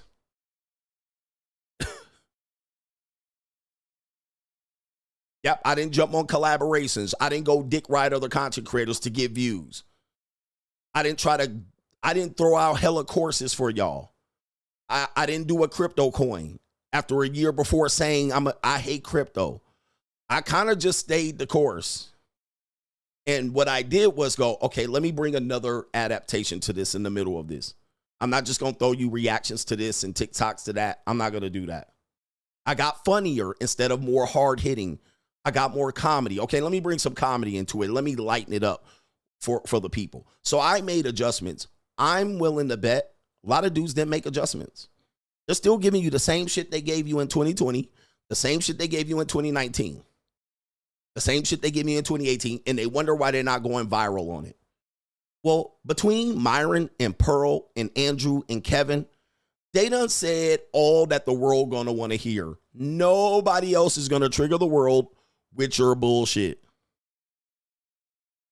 Yeah, street interviews. Now that actually is helping. All right, that stuff's going viral. So they're street interviewing. It's just another way to get dumb women to say dumb things and clip it. So that actually is working today, and it's very hard work.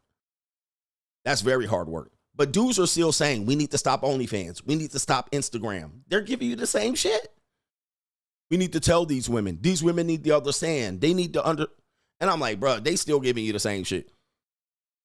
So between those content creators and Andrew and Pearl and Myron and Kevin, ain't nothing the world needs to hear from this space anymore. Nothing. Nothing. These women went and sold they pussy on the internet 8 times stronger. Right? They ain't hearing about your hypergamy or hypergamy. They ain't hearing about your 2019 talking point. They ain't hearing about average at best. They ain't hearing about 80% of women file for divorce. They didn't came with a counterpoint to that. Well, the reason why is because they ain't hearing that.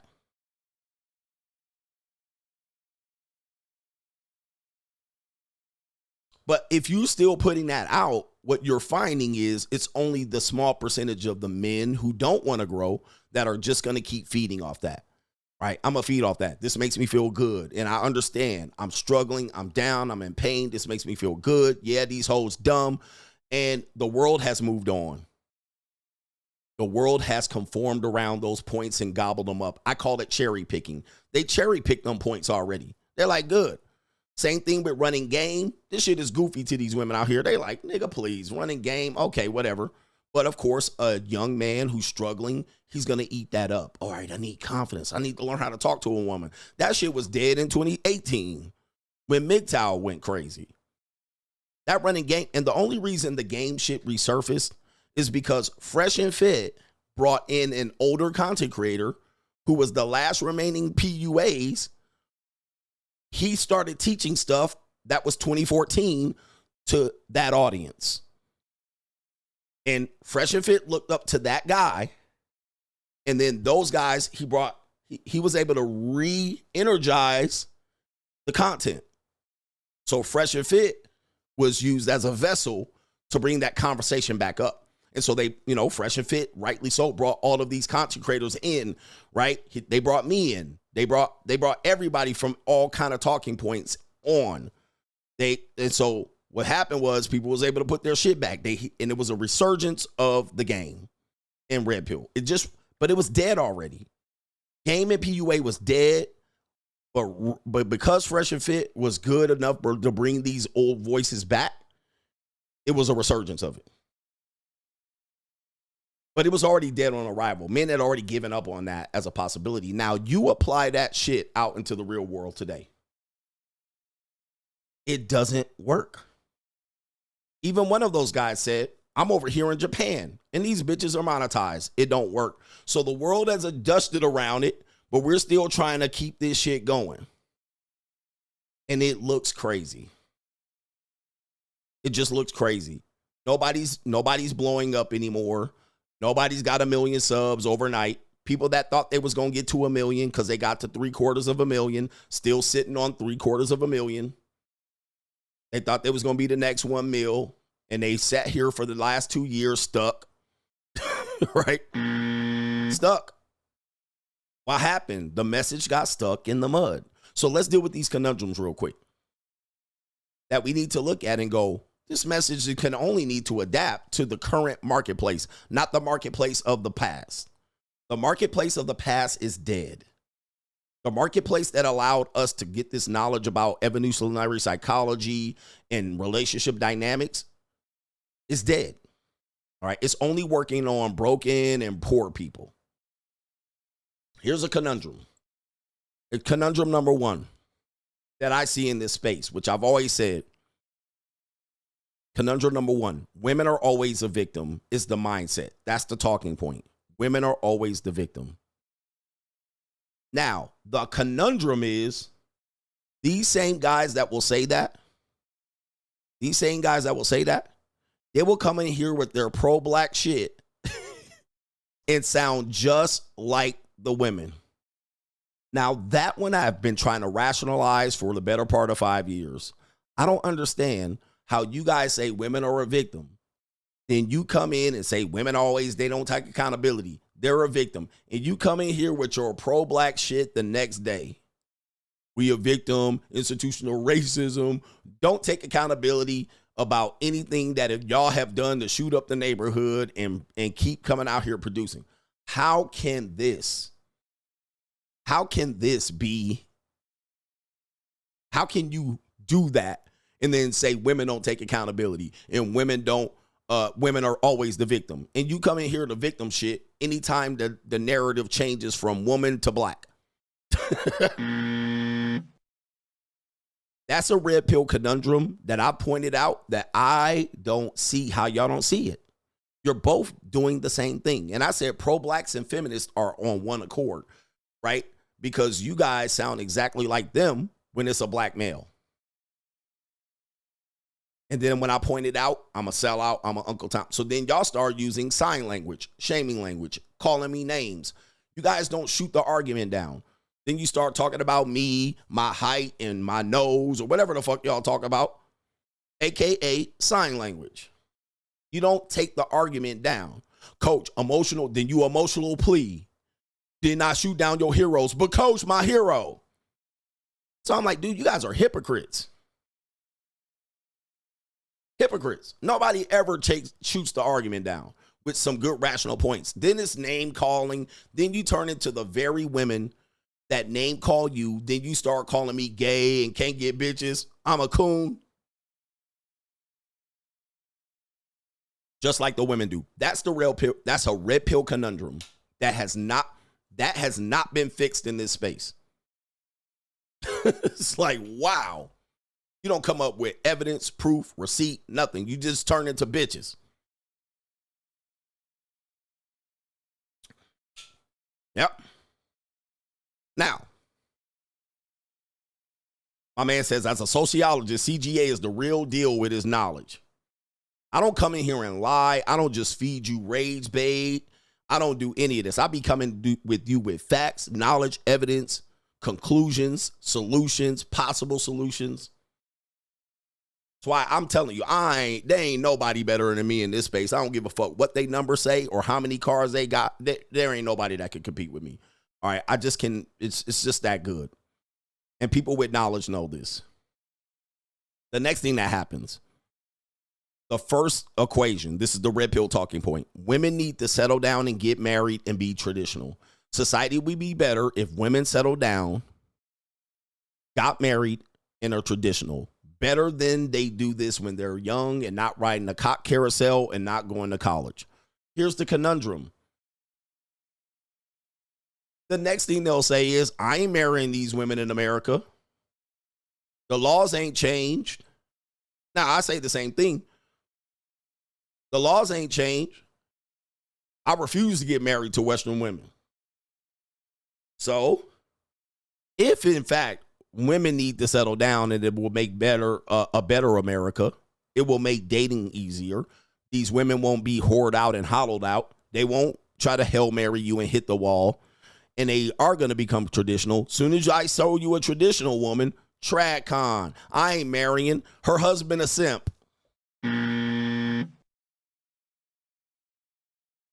Don't believe her. She lying. She going to divorce him in 3 years. Well, that's when I say, well, we have a conundrum here. What benefit would it be for women to settle down and be traditional, but then you don't marry them? What would be the benefit? Now, it ain't going to happen. We know men are just going to be like, I would never do it, which I'm not in disagreement with. The problem I have is, why would women need to do it first if they know you ain't going to marry them? Why do they not need to ride the cock carousel? Why do they not need to be a 304? Why do they need to save themselves? Why do they need to be a virgin? Why do they need to become traditional? Why do they need to cook and clean? They don't need to. Let them hoes be hoes then. Let them whore themselves out. Let you like them hoes. Appreciate them hoes. Let these horses run free. Let them be wild. Why correct them? Why try to show them what they're doing wrong? We need to show these girls what they're doing wrong. We need to show them that they're going to regret being on OnlyFans. Why? Let them go on OnlyFans. They need to submit. They need to submit. Okay, she's ready to submit. I got you one right here. She ready to submit. Oh, man, I ain't marrying her. That's the conundrum. That hasn't been filled in this space. Nobody's filled that void yet. Then we just talking in circles. Who gonna make the first move? Who gonna be the bigger man? Who gonna take the risk? Who gonna roll the dice? Listen, but we can't criticize then the women for not wanting to do it at the same time and say, see these bitches out here, they're gonna end up regretting it, but you don't marry them. Okay, good. Well, then let them regret it. Why you worrying about it? Why you worried about them regretting it? Because by the time they regret it, and we know it ain't going to be anytime soon, with anybody knows I'm in my 40s, these 40-year-old women ain't regretting a goddamn thing. They'll secretly regret it, but they still getting their insides pushed to their esophagus. So let these hoes be hoes. But no, the space, the podcast, immediately to get your attention, they're going to call these women hoes and then downgrade them. She just a hoe. She just a hoe. Okay, bro, which one is gonna be? Celebrate these hoes. Put these hoes in order. You know what I'm saying? Order these hoes. Rotate these hoes. All right? Give these hoes a round of applause. Give these hoes something to eat. Hey, hoes gotta eat too.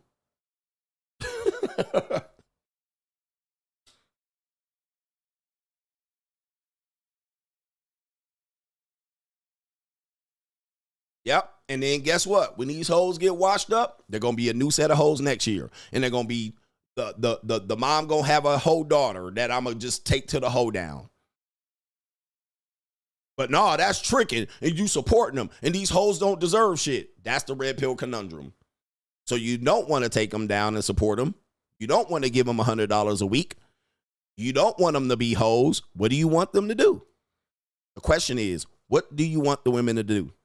Are you just going to complain that they hoeing and you ain't getting some? Are you going to complain that they hoeing and you can't afford it? Or do you want them to stop being hoes? Do you want them to be left up? What do you want them to do? That's the red pill conundrum. What do you want them to do? You just going to put their TikTok out here talking about them hoeing and say, see, these hoes just going to jump on OnlyFans. What you want them to do? What do you want them to do?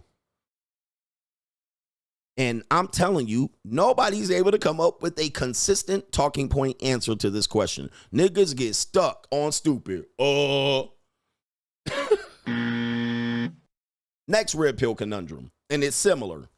If you want to get laid, buy my course. I'm going to teach you how to approach 100 to 300 women. It's a numbers game. We're going to teach you how to get laid. And then it'll be do. We're going to teach you how to get laid. We're going to teach you how to get laid. We're going to teach you guys. We're going to hold masculine frame. We're going to teach you how to get laid. We're going to approach 100 dumbass women that don't know we about to approach them with the same goddamn technique. All right, they so damn stupid. We're going to hit them over the head with this game and this mouthpiece. These bitches ain't going to know what's coming. And we're going to teach you how to get laid. We're going to teach you how to get laid. Soon as you fuck these women, these 304s don't deserve shit. These hoes don't deserve nothing. Not even cheap tacos. These hoes disgusting. They terrible and nasty. This woman had the nerve to swallow up all my succeed. Disgusting 304s. These women are terrible. Horrible human beings. Then they tell you women like this ruin the dating marketplace.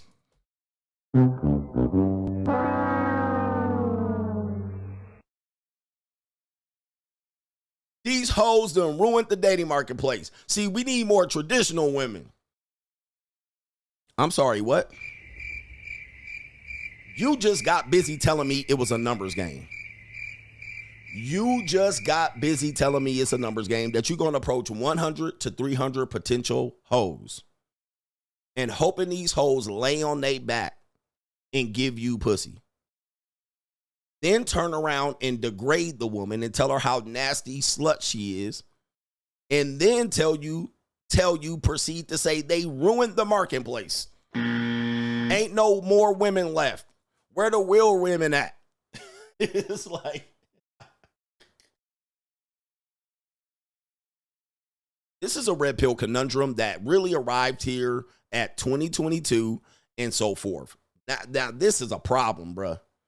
Now, I know with the PUAs before, they got exposed for this when they went extinct in 2015 and 2017. But they got brought back to life with this bullshit. And then they running around here. Just like, what's going on, bro? We need to close this loop. This loop needs to be closed.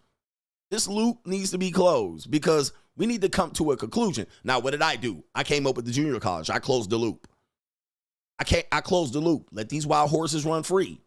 What did we also say? We love these hoes. We like, go ahead. Hold on. Don't let me stop you. So I closed the loop. But then y'all tricking, y'all simping. Okay, wait a minute. What is it going to be? You can't have it both ways. Although content creators will give it to you both ways.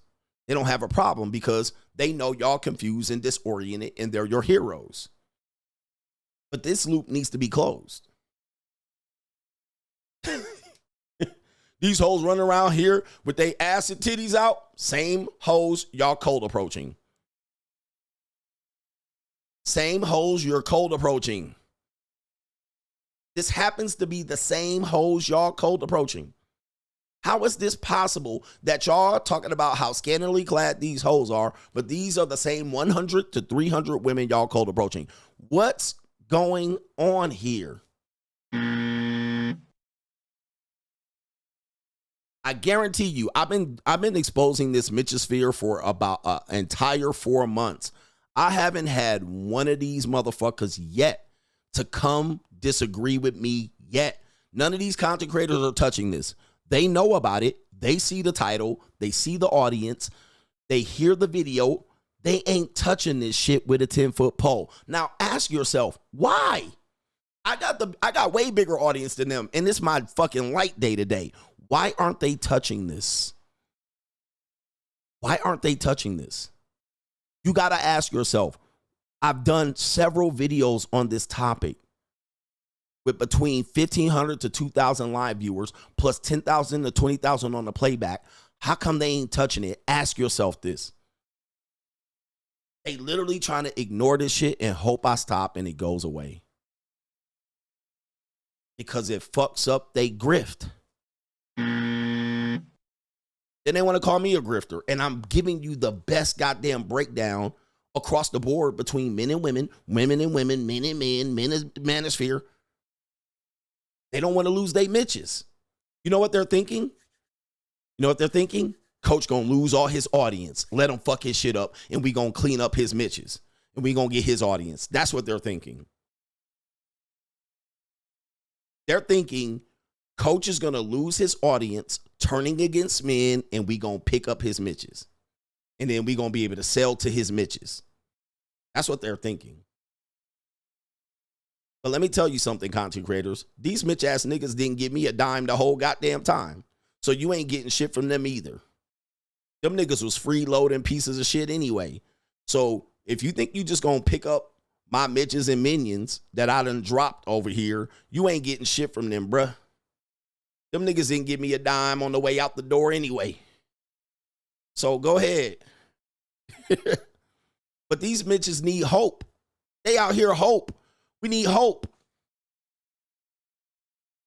Let me give you three more conundrums. So you can pick up my Mitches. Go ahead, have them bitch ass niggas when they leave. Go ahead. Them niggas in 8 years didn't drop one red nickel on me. But go ahead, pick up my little audience. Pick up my little audience. What they want to give y'all is false hope. Let me give you the next one. Let me give you the next one. Religious women are the final phase of 304. You know, religious women are the final phase of 304. These women gonna turn to the Lord, repackage their punani. They gonna turn into Muslim like Brittany Renner. Then I look up and I see all these niggas wearing turbans. They going to Dubai, riding camels, praying 5 times to the east, wearing the Quran, reading the Quran. Now, if that's not a coincidence, I don't know what is. Okay? Saying Islam was right. We need to bring back Sharia law. Wait a minute. This is a conundrum. I'm calling these bitches out, ain't I? This is a conundrum. Y'all bitch ass niggas is the last phase of bitch ass nigga, turning to Muslim in Islam. Then be mad at Brittany Renner. She a fake Islam. I seen a lot of these men turn into fake Muslims. I seen a lot of these niggas turn into fake Muslims only because they think they gonna get bitches right if they put on a goddamn turban. I'm going to put on a turban and I'm going to get these hoes right. Not today, sir. No Sharia law coming today, sir. I don't care how many turbans you put on and how many times you take pictures in the desert. I don't care how many motherfucking times you put on sandals. I don't care how many times you pray to the east. I don't have how many times you put on a goddamn want to marry 16-year-old virgins and I got you clipped. And y'all niggas like, well, 16 is legal in the UK. Yo, bruh. Red pill conundrum.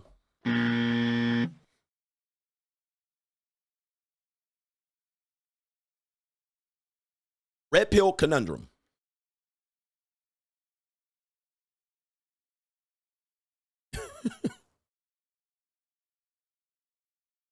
Still fornicating. Out of wedlock marriages, but Muslim. Got kids by OnlyFans bitches and strippers, but Muslim. Like, bruh, if I call it out, y'all big mad. You a hater, coach. You a hater. All right, which one is it? Which one is it? Am I undefeated or am I a hater? Can you press both? No, you bitch ass nigga, you can't. Well, you only write about these women, but your political and your manosphere content I can't take. Okay, conundrum. Conundrum. Let me give you another one. Women have no talent other than their ass and titties.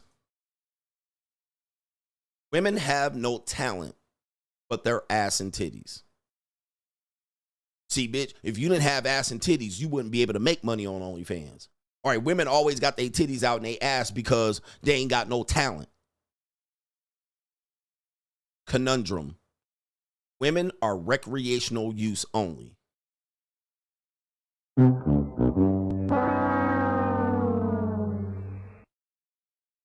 Let me get this straight. If women are recreational use only,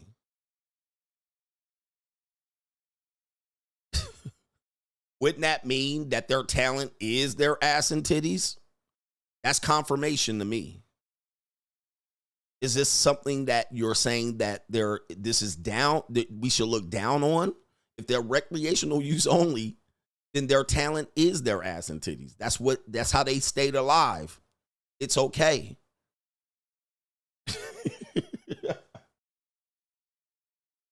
It's all right. Yeah, that's their talent, bruh. It's been their talent for 80,000 years. Yeah, forget all this degree shit. But of course, we don't care about their degrees either. We don't care about their degrees. We just want ass and titties. But that's their only talent, and that makes them recreational use only. This loop has not been closed.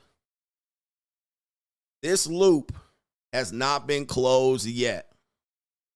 Because I just see that shit halfway go around, halfway come back. Halfway go around, halfway come back.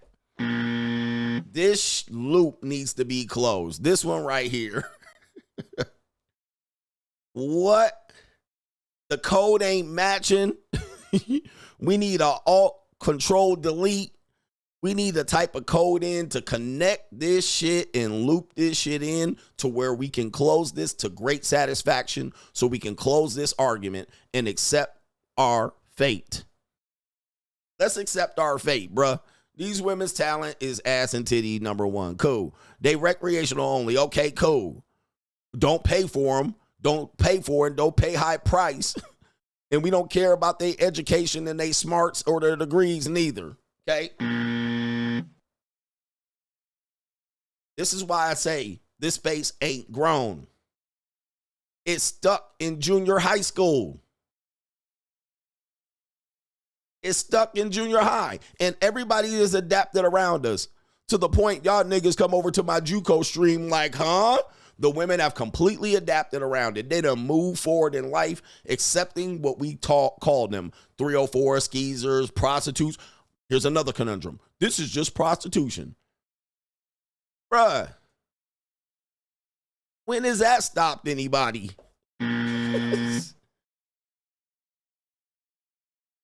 Did that stop them? Well, this is just pseudo prostitution. Ron Wills, I don't know how long ago, God bless Ron Wills, legendary guy in this stream, in this space. He called it acculturated prostitution. I don't know how long ago, but that's what he called it. And it could have been 5, 10, 15 years ago. I don't know when he called it that. That's what he called it. But these women ain't stopped nothing, bro. You think that's going to stop them from eating tonight? Here's the reality. Women are going to have sex, regardless if you getting it or not. Now, the fact that they're going to have it, they've adjusted to figure out how to get paid from it. Without shame. We've grown. They've grown. They've adapted. They call it luxury dating. They call it everything but hoeing. Oh, you know, you will tell a woman, she's standing right in front of you, about to drop drawers and hit the Uber afterwards. She'll be like, I'm not a hoe. Bruh, they don't care. So these little words and 8th grade name calling is not going to help this space. I'm sorry, I'm clapping. It ain't going to help it. So calling people tricks and simps and acculturated prostitutes and it ain't going to stop them, and it ain't going to stop them. It ain't going to stop them. This loop, this 8th grade loop has not been closed yet. Okay? My man said, words hurt. These niggas still think it's 8th grade. Well, this is pseudo prostitution. They might as well just call themselves prostitute. They're not going to call it. Just trust me. I've been on the dark side for 6 years, 8 years. They don't care, bruh. Neither do the tricks. And at this point, neither do the simps. This is the conundrum of this space that doesn't allow this space to grow past it. Now, if you guys want to stay there, fine. But I'm just trying to warn you. We're going to be in 2032, my G's. We're going to be in 2032. You think we're going back to 2019 for some reason. With no power, no propaganda wheel, no political view.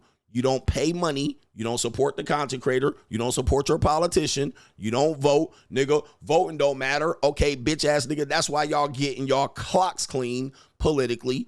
All right. You go down the line. We just gonna strong arm our way back. Now, we just gonna shame these hoes back. No. I've grown. I've adapted. I'm bringing a new angle. The content creators are trying to catch up with me, but guess what? They're afraid of losing their Mitch audience. Their full audience of non-supporting, freeloading men who don't want to grow up past 8th grade. They're afraid of losing their Mitch audience. I'm trying to tell you, niggas be like, well, we gonna have the artificial womb. Nigga, y'all can't even pay for cheap tacos, nigga. You won't even go for $6 tacos. How are you gonna get the artificial womb?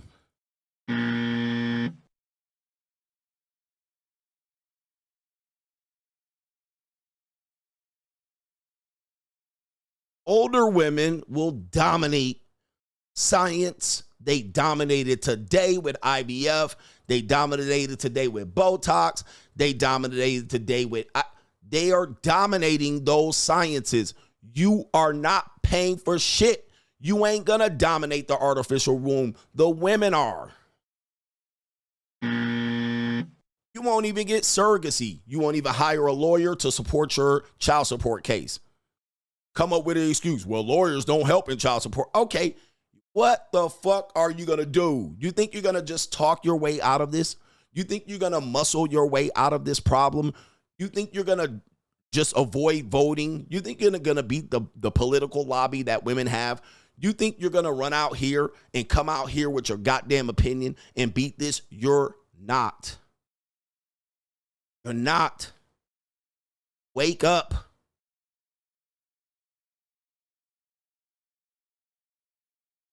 This space ain't woke up. They still sleep. They still think Kevin Samuels is going to pop on live tonight after CGA closed down his stream. They praying for him to come back, resurrect like Jesus, and save you. We don't need another hero. It ain't going to happen. You got the notorious one in front of you. You got the one and only left. And hopefully, if Andrew Tate don't have his ass in the fucking slammer for 40 years, you ain't got very little left, because Myron done left y'all ass to talk about the U's.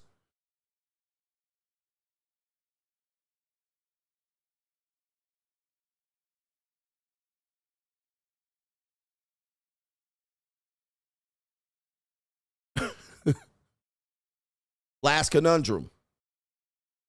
I get it for free. They don't know what to do. You just go, I got nothing left. Just talk shit. I get it for free. Conundrum. No receipts shown.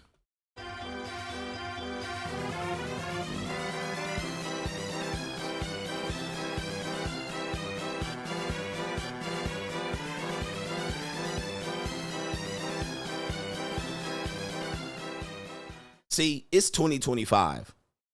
We got the internet. We got DMs. We got Twitter, Snapchat. We got all kind of way to show a receipt. We got the ability to demonstrate and show exactly. We have the ability to show our work. We have the ability to show our work. Yet, you know what's happening? Men still think it's 2012. Refresh the stream. Men still think it's 2012, that they can just jump out here and say shit without proving shit. Okay? Okay? New world order. This includes content creators. This includes watchers. This includes you alphabet. This includes you alphabet, you know, my alphabet, what do you call it? What do you call it here? My alphabet icon and avatar. This includes the content creators. You guys will continue to jump on here with your crooked teeth and your black ass lips in your apartment with the goddamn ceiling full of popcorn. Think you can say shit and we gonna let that shit slide.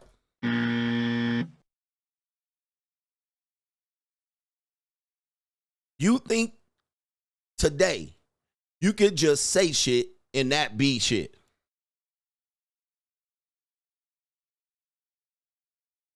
You think we just gonna believe your monkey ass? Well, I said 2023 was the year of the receipt. Certainly 2025 is the year of the receipt. You gotta show your work. We didn't let a lot of these dating coaches say they don't pay for pussy. They don't bang nothing lower than a 9 or a 10. That they bitch is a 8 in the body and a 7 in the face. We didn't let these dating coaches say they ex-wife was a 10. We didn't let these dating coaches say they used to fuck entire cities and fuck bitches when they was 16 and the bitches were 30. We let these dating coaches say they used to pimp girls in the 6th grade. We let these dating coaches say they got more game, they need a referee. They got so much game, they need a referee. We didn't let these niggas jump up here and say they got it for free and they got models. We didn't let these ninjas say they fuck with girls for free and they smash top-notch bitches in New York that got high-level sugar daddies so they can't show the receipt.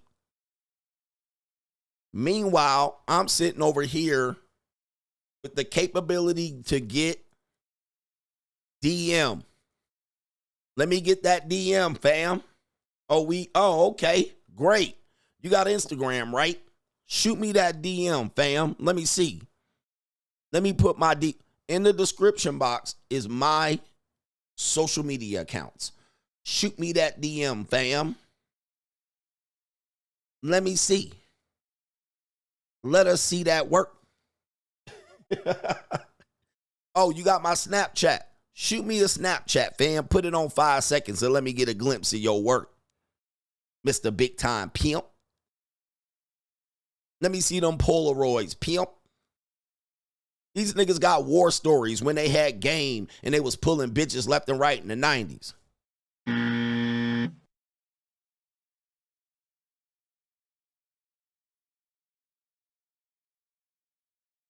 At the same time, won't hit you up in the DM.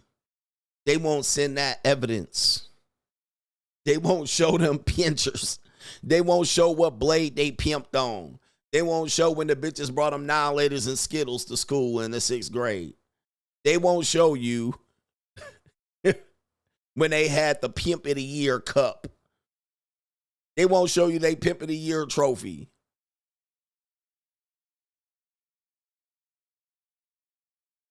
They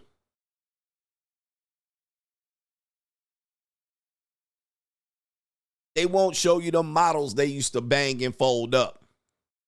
They won't show you these bitches they getting for free. They're not showing you. Are they showing the work? It's 2025. We got capability to transmute a message from Frisco to Maine all the way to Spain in 0.3 seconds. But I still ain't got no DM. I still ain't got no evidence. I still ain't got no proof. Now, why is that?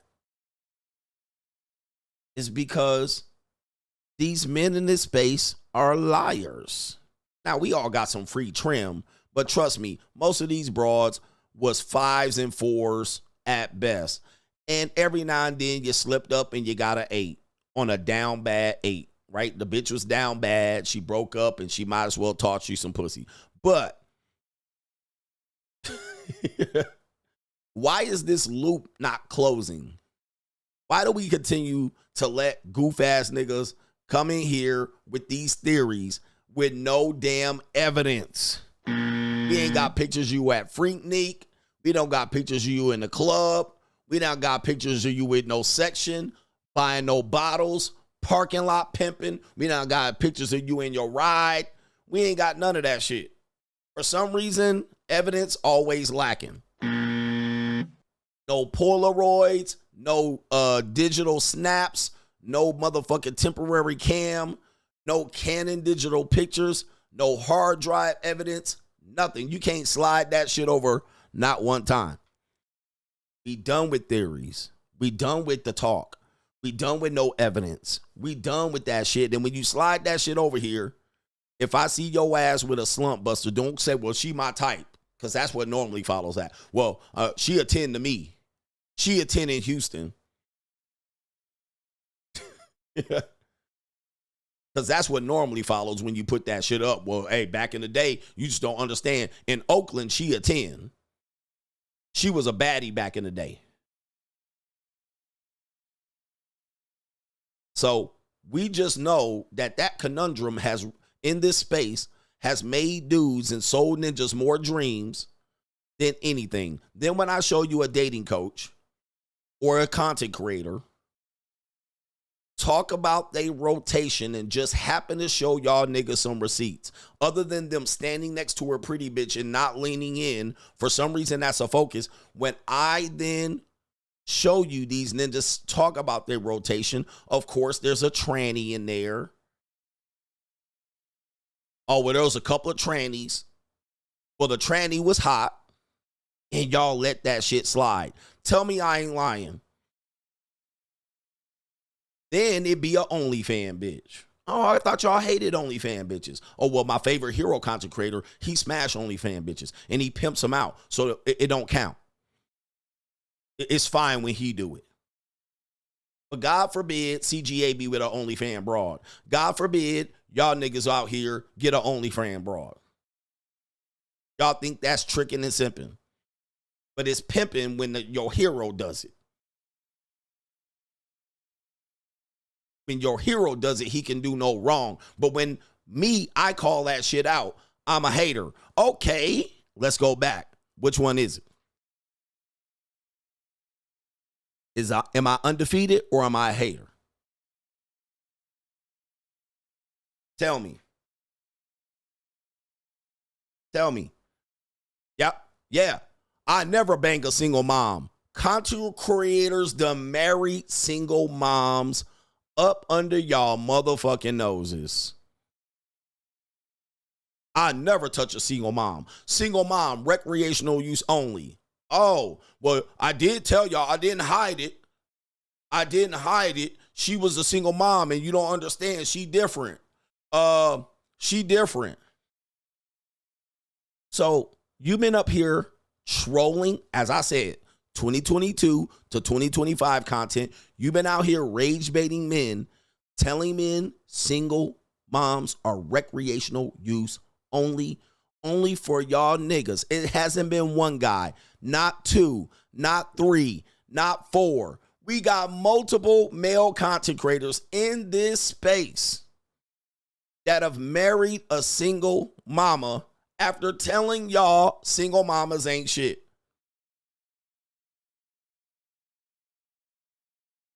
But when I call out your hero, I'm a hater. When they banging trannies and saying they body count 500, 1,000. Well, trannies are hot. They're better than a slump buster. Wait a minute. Y'all letting that slide? Y'all letting that slide, huh? Y'all gonna let that slide? A tranny that's a 10 is better than a one woman. See? See?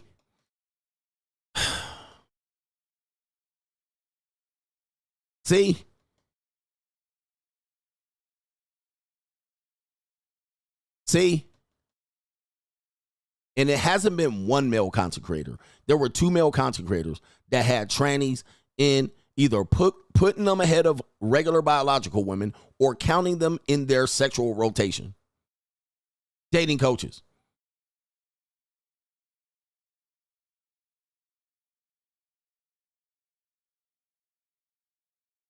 Man. But I'm a hater. I think I'm undefeated. Go ahead and press the button. And do me a favor, hit the like button. Now, let's just qualify this. If CGA been living the life I said I was living, and I'm the only one, I don't think there's many that have lived the life they live. I haven't been married and gave you dating coach advice. Taking pictures next to bitches. Like I'm fucking them. Like, whatever I said I was doing, I did it. If I said I was living the free agent lifestyle, I was living it. If I said I was taking my passport, which is a part of the free agent lifestyle, I did it. If I said I was at the JUCO, I did it. I didn't hide it. I could have hid it and got exposed. I did it. I said I'm at the JUCO. I did it. I went monk mode. I did it. I'm in monk mode. I did it. But I told you I was dating slump busters on dating apps before I went the free agent lifestyle. I did it. I didn't hide it.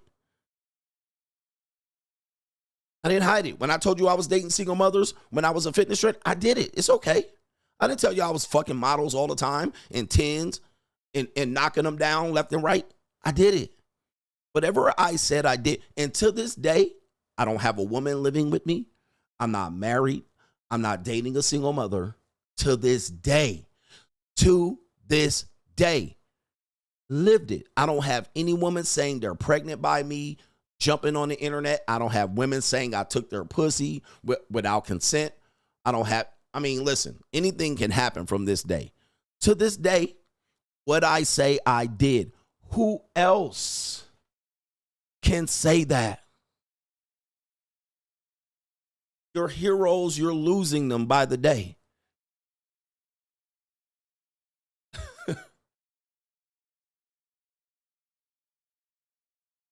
I didn't come out here and say I did something and then have proof doing it. I haven't done it. So this is why we have the conundrum. This is the conundrum. And this needs to, nobody's addressing. Nobody in this space willing to address it because they don't want to lose their Mitch audience to this day. Men don't know how to deal with it because you're ill-equipped. I'm going to tell you, there's no content creator that can fuck with me. How the hell you think with your no icon having ass is going to fuck with me in the comment section? You can't say shit against me, bruh. All right, content creators won't even address me straight up. They won't even come in with their goddamn real profile and show their face. What makes you think you sitting there in Cleveland got something to say to CGA?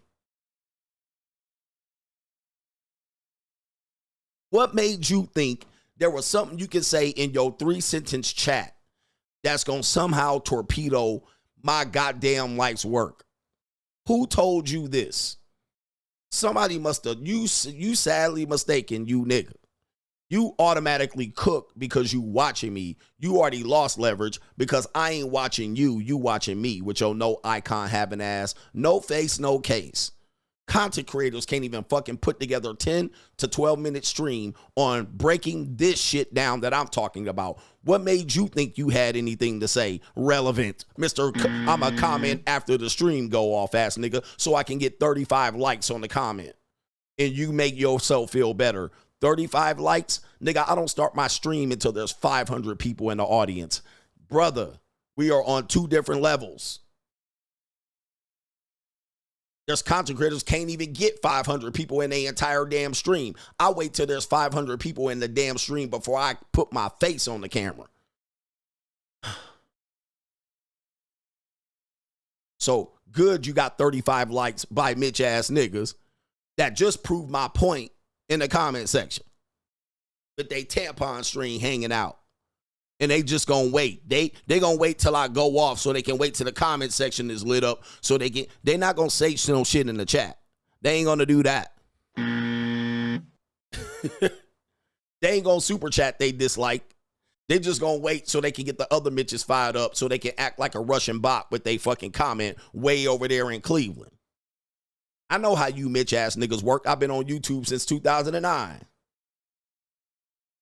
And this nigga who Coach beefing with, this is exactly the problem in this space. This is the exact, I told you niggas are juvenile. I told you niggas are juvenile. Who Coach beefing with? I told you, these niggas are juvenile. Ain't nobody beefing with me. I'm the best. Nobody, there's no beef. I just read the Manosphere, the Mitchosphere, the Riot Act. Ain't nobody gonna touch it.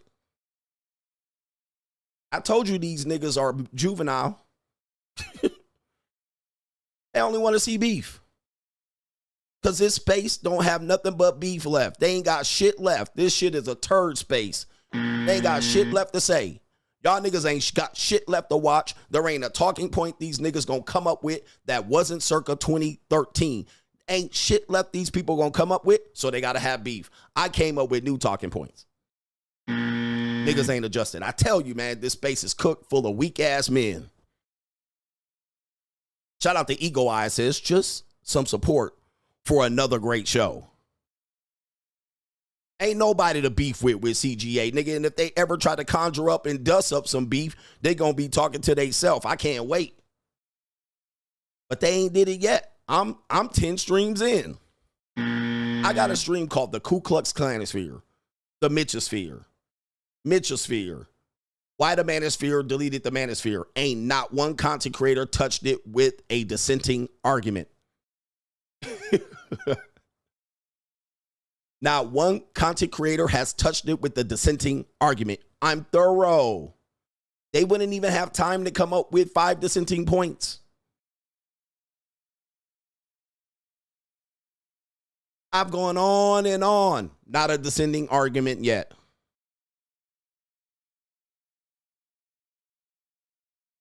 And you're in Cleveland with your bullshit. Shout out to William Lemon, says celebrities get bullied too. He says right here is an underrated topic. Yes, we get bullied too. They just be out here trying to figure out, oh, we should be able to handle it. Then they trigger you and troll you and they think they got you. Shout out to our brother Stiliano, Philly in here. I appreciate you even if the normies don't. Shout out to you. Appreciate that, brother. And did I get him? Shout out to our brother here. It is Mohammed. Coach is right. Read the history books, bruh. He says, women are called booty. After they kill you, the women say, we'll gladly drop that neck, Mr. Conqueror. Pause. Whether it's a penguin, a baboon, or a man, the females always go stand next to the winners. This space has got a perversion with thinking women are going to lose. It's a perversion. And I'm telling you, they're not. If you know history, some women are going to lose. It don't mean they're going to win, but dude, you'll be dead before women lose. You'll all die before women lose. All right? There's no way y'all just going to wait till they just be out here crawling on their belly and shit. Nah, bruh. It ain't going to happen. Shout out to Glenn Beck. Says supporting the underrated. Appreciate you. And the undefeated. I always mess up. Supporting the undefeated and the underrated. All right? The undefeated. All right. Ninjas in Cleveland. Look, Henry Resilient mad. Ninjas in Cleveland. Shout out to Lamont James. Says these Mitches hero Tate literally says the same things you say to them, coach. He says about bossing up, but all these Mitches cling more to when he talks about women more than they connect with this message about not being brokies. So yes, he does talk about not being brokies too. But of course, you know, that men don't want to hear that.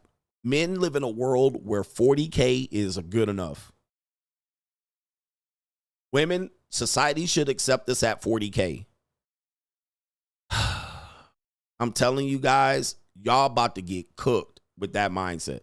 Shout out to Cali West. Says some Mitchosphere members are very clannish. Their favorite talking point refers to Chad and Tyrone. Unbeknownst to me, until recently, these Clanosphere dudes don't mind Chad taking their girl. But when Tyrone gets her, instead of getting another white woman, they use shaming tactics. So people have said there's an undercurrent of racism going on there because much of the Manosphere is white. So yes, they don't mind Chad getting them, but also Tyrone can't get her though. Also, the men, I said this earlier, you know, I've seen men say, well, coach, you're not big, you're not the man in this space because you're short. Or you wish you were Andrew Tate because he's tall. Like, and I'm like, that's ironic.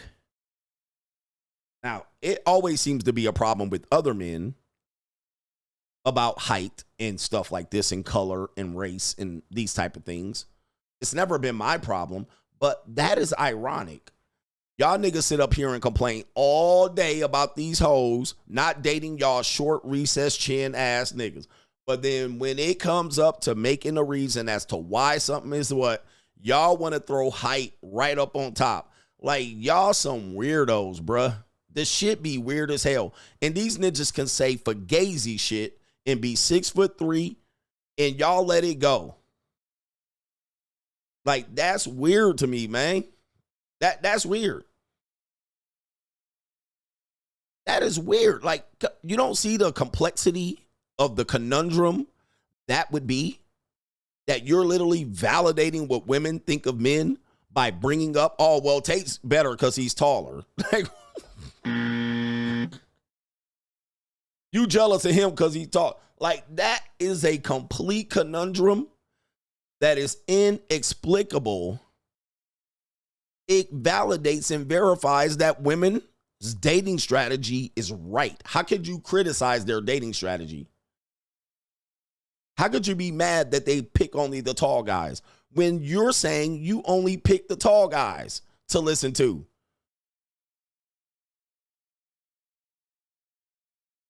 You only think the better guy is better because he's taller. That is a complete conundrum. And it's sus. It's sissy. It's fugazi. And it's a conundrum. Red pill guys are weird, bruh. Like, that is some weird red pill manosphere shit. Like anybody else, bruh, that is some weird red pill manosphere shit that you only see in the manosphere. We stand tall. We try to stand tall for as many men that have deficiencies, you know, just because we're, but the minute you then you throw that on top of me, it's fugazi. And these men in this space be on some fugazi shit. How in the hell, bruh? How in the hell? Explain this. Somebody, bruh. Somebody. I'm supposed to feel fat. I'm supposed to feel bad because I'm short. That literally verifies what women say as a dating strategy. I'm supposed to be jealous of another man because you hate because he's taller. Like, bruh. That's why these men need to be dropped the fuck off, bro. These men,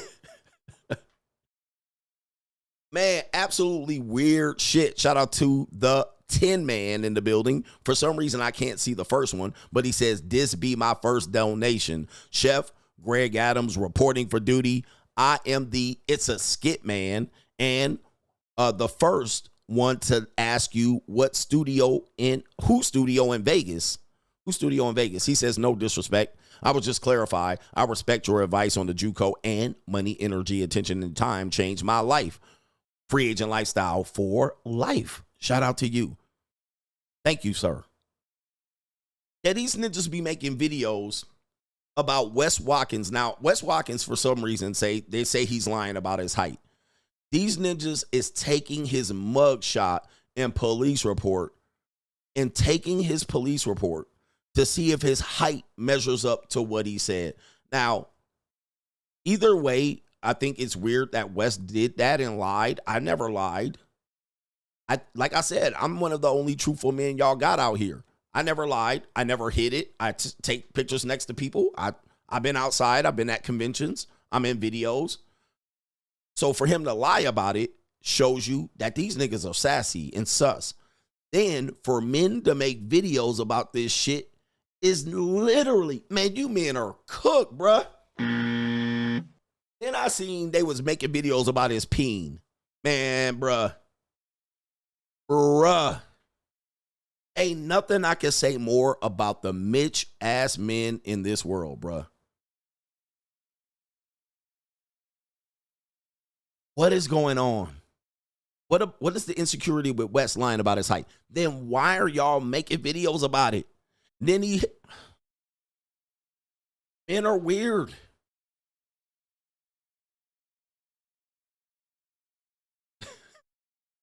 All right. Shout out to the same Tin Man, says CGA Thailand saved my life. Now I'm just grinding in the West, and I'm not going out to the clubs or on dates that are out of my way to save money. Give me 5 years, chef. Watch me. I will be on a plane again. Shout out to you. Let's go get it. Let's go get it. Shout out to our brother, No Government Name Coach, is the only masculine content creator that tells the truth about women without degrading them, like using phrases like cum buckets or saying they don't deserve nothing. Also, admit that most males are losers who think they should get 9s and 10s for being average males and won't boss up. Here's your flowers. Shout out to you. And I'm going to stop doing these late live streams for sure. This long. Only Truth says your work ethic is next level. He says you finished a morning stream at 5 where people were pedestalizing Andrew Tate and you shook off the hate and came back stronger, and came back with a stronger point of view. I was like, give me some time. I'll make my case, bro. Give me some time. I'll make my case. G Money says I tried PUA for years and it never worked. Once I got money and made it rain, the 304 started acting right.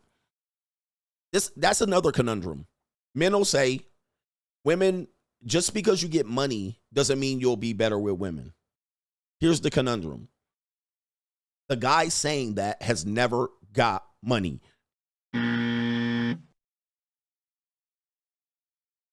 Now, that is a complete manosphere and a simp conundrum, or a fake pimp conundrum. The guy will say, just because you get money doesn't mean the woman will like you. Just because you pay her for sex doesn't mean the woman will like you. She won't respect you. Have you ever got money? No. Nope. Have you ever paid for sex? No. Nope. Well, how the fuck do you know? How would you know? Now, sometimes you ain't got to try shit to know shit ain't right. However, how would you know? How would you know? You never had money. Well, it's easier to get women when you got money. How would you know? It's easier to get women if you have money. How would you know? Have you gotten money? No. Well, what the fuck are you talking about, you Mitch Manosphere simp? You're making shit up. How would you know? You don't know. You're using some experience that you've never experienced.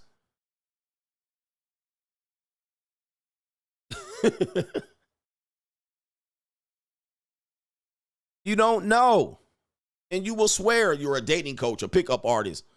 Okay, well then if I ask you long enough, have you ever paid for pussy? I bet you I get around and I'll find out you paid for pussy. So now you have a conundrum. I thought you never paid for pussy.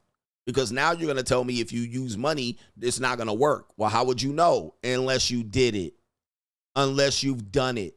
Now you've done it. Now we can get down to brass tacks, you lying ass nigga. You have paid for pussy. So let's get down to it. These dudes, man. These dudes think they're smart. And not many people can outsmart me with this bullshit. You know why? Because they're lying and they want to keep the lie going. And so I'm going to catch them in their lie. I'm going to catch them in their lie. They may be smart, but when you lie, you got to double down with more lies. You can only keep up with so many lies. So I'm going to catch your lying ass. So if you wasn't lying, then I might not catch you because you're smart. I'm smart. I don't lie. So it's hard to get me caught up. But when you're out here lying and perpetrating a fraud, I could catch your ass even if you smart.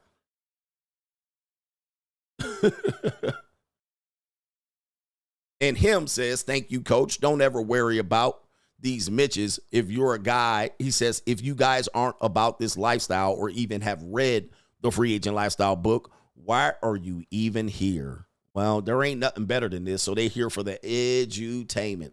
They here for the edutainment. K. Jackson, I see you sent something, but it doesn't say you said anything. Same as KM and no government name. It doesn't show that you said anything. But that may be a problem with the app itself. Right. Glenn Beck, shout out to you. And we round in the corner. Boy, what a weekend. Boy, these long streams are crazy. Mr. Q, the exec, that 666-ish isn't real. I'm 5'8" and have no issues. F out of here. For real, bruh. And when you get on the winning side, you will find that women don't care about they don't care about height as much as they say they do. They only care about height when they're trying to disqualify you. But if you're a qualifier, they don't care about height. Big Joker says that video of that chick at the gas station waiting to give that neck for $3 in quarters is wild work. He says, I clipped that and dropped it on some of my blue pill gump friends, and they were blown away. Keep teaching these men boss up tactics out here. You better boss up, nigga. 100%. Shout out to y'all. I'm tired. My eyes are red. You don't realize, man. Been on this bitch for 8 hours confirmed. All right. I'm sweating and shit. And Nova done pissed probably all over the floor. But I got to get back to this business. We got WrestleMania. I got KT King wrestling on Friday night. I'm going to try to get to see KT King wrestle. All right, he's in Las Vegas wrestling. We also have WrestleMania here, so I'm going to be there. So Money Mindset and the JUCO stream will be moved around. So stay tuned to those times. It won't be at the regular time or days. You're going to get it in, though. Shout out to the Coach Gang. Thank you for the support. Do you have a stomach? We out of here. Peace.